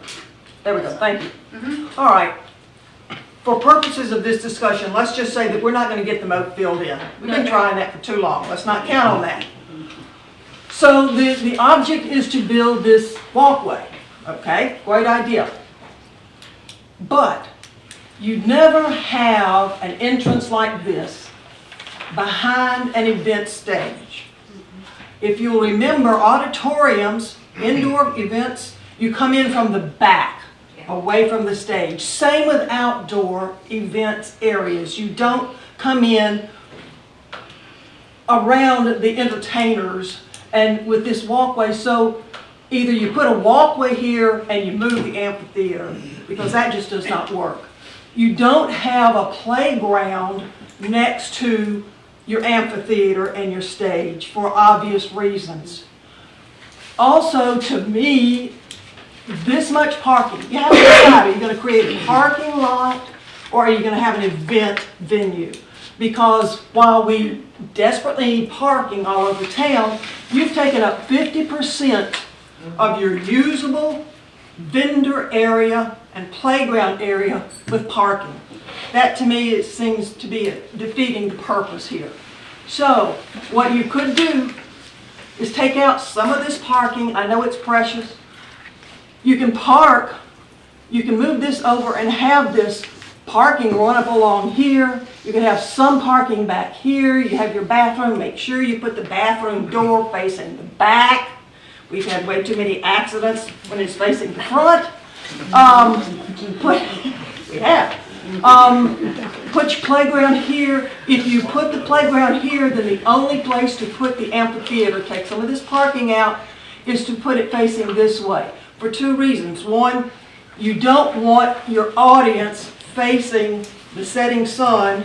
And two, it is incredibly distracting for the audience to have to face the road where you've got cars whizzing back and forth as a visual distraction to what's going on the stage. You want the stage to be what they focus on. You can't do that if you have facing the highway or facing where this is. So your only options for the amphitheater is the stage and the amphitheater here, or the stage and the amphitheater here. It's going to reduce your parking, but you can't use your valuable space for parking. And we have a pole barn here. A pole barn is nice, but you need a pavilion over the stage so you actually have a good stage, and that's more important. I think tonight, I think our big thing is we want to make sure we know where we want the park, because we have got the playground. The playground. That's all you need. It's been a long day. I've been here since 8 o'clock this morning. So I think we need to determine where we want this playground. Julie, can you take it back to the first image, please? You bet.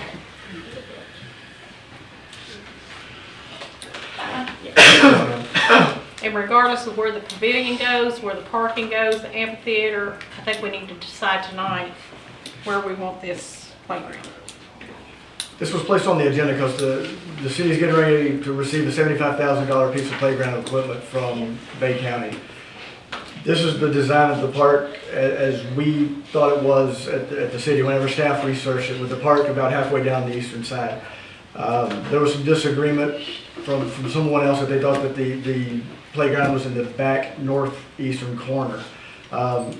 This week, since we've come back to work after the holidays, David with Dubray and I have been talking. This site plan right here is what FEMA has on record, is what we filed with them, is the way it would be built back. So if we remove the playground, then we'll probably need to let FEMA know and go through their process as well. Is this a FEMA project? It's not on our FEMA projects. Well, this is what David told me, is that FEMA was given this, it could affect some of our reimbursements. But on the toilets, that's about it. And I think we were way over on bathrooms, so they are not even, that's not even on in our scope anymore. They took that away. That's why we wanted to state appropriations for revitalizing our parks and new bathrooms. So everybody good with it being midway on the, about there? That's the best map of the three. Does anybody have, why do we, sorry, give me a second. Close the public discussion. Coming to the table, go ahead. I don't understand why the playground is top priority when you're planning a park of this size. I mean, the amphitheater, the bathrooms, the parking, to me, that would all take priority. Let's get some of that in place Well, we first. gotta get the playground, because we're getting that equipment, it's ready. It's coming. It's coming. It's But on can its it be way. held, can it go in a warehouse somewhere and be held till we can make other decisions? Why does everything have to be centered around the playground? Stick it by the movie van. I think it's. And then we change our mind about, we're gonna stick the playground somewhere and then we're gonna go, oh, well, we probably should have put it somewhere else. Bay County was going to bring it over and actually install it for us. Yeah. Can they hold on that? Is it, we're almost in the middle of winter, who's gonna use the playground right now? We have 2 playgrounds already.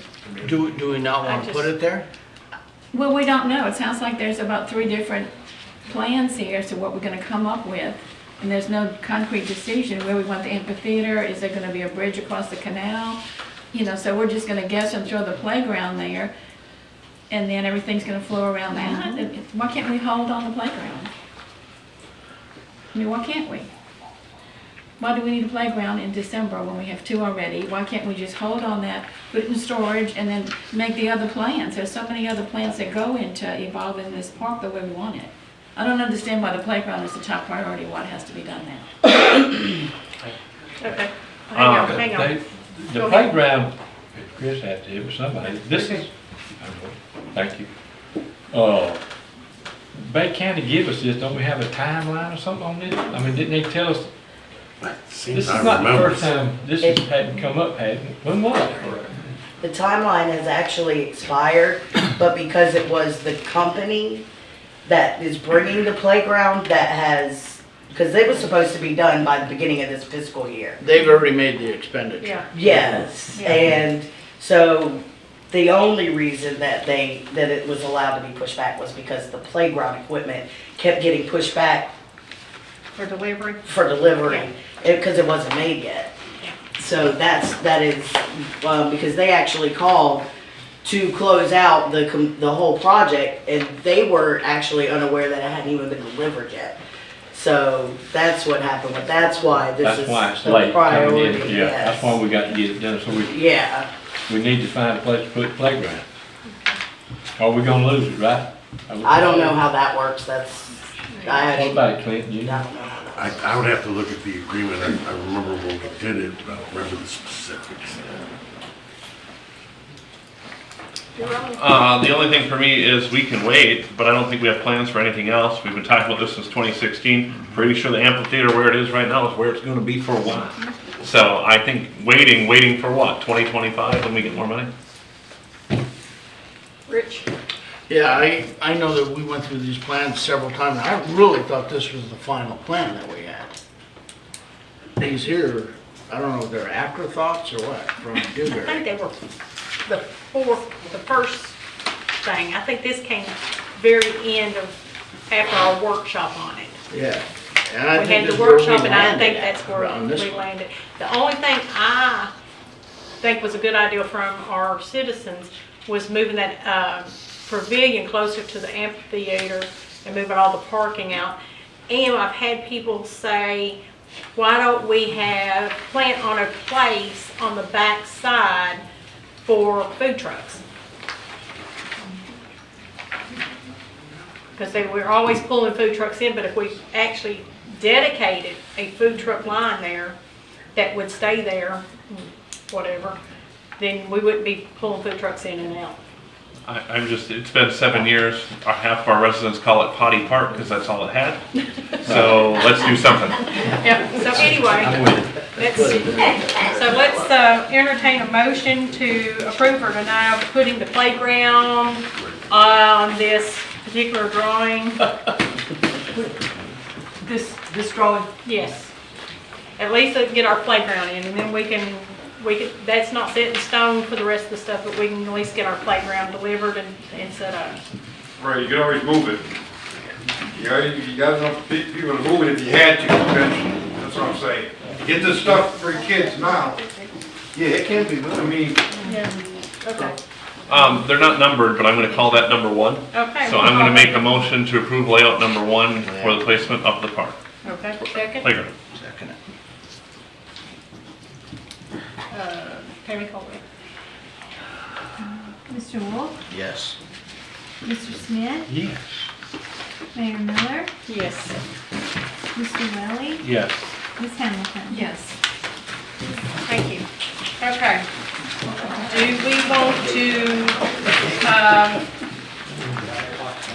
do a postpone to,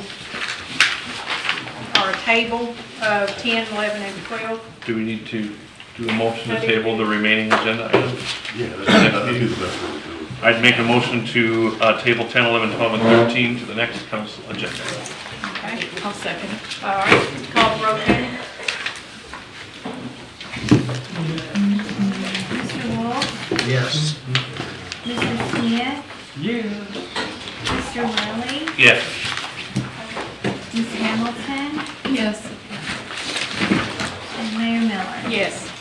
All right. Moving to 11 here, staff report. Chris, you have anything for us? No, we're good. Mr. McCahill? No, ma'am. All right. Upcoming meeting is going to be the city council meeting on December 12th at 9 a.m. And we have canceled the city council meeting, regular city council meeting for the 26th. And I will entertain a motion to adjourn this meeting. One question really fast. Oh, yeah. Go ahead. Can we all look at these engineering things so we're ready to make a decision at the next meeting? Look at all these, get ready, because And I I already think, turned mine in. okay, I just found out about them, so I didn't I got know. mine all put in. Because everybody had access to that information. I haven't gotten there yet, but, okay, Okay. I'm behind the time. Motion? Motion to adjourn. Sophie. You want a copy of it?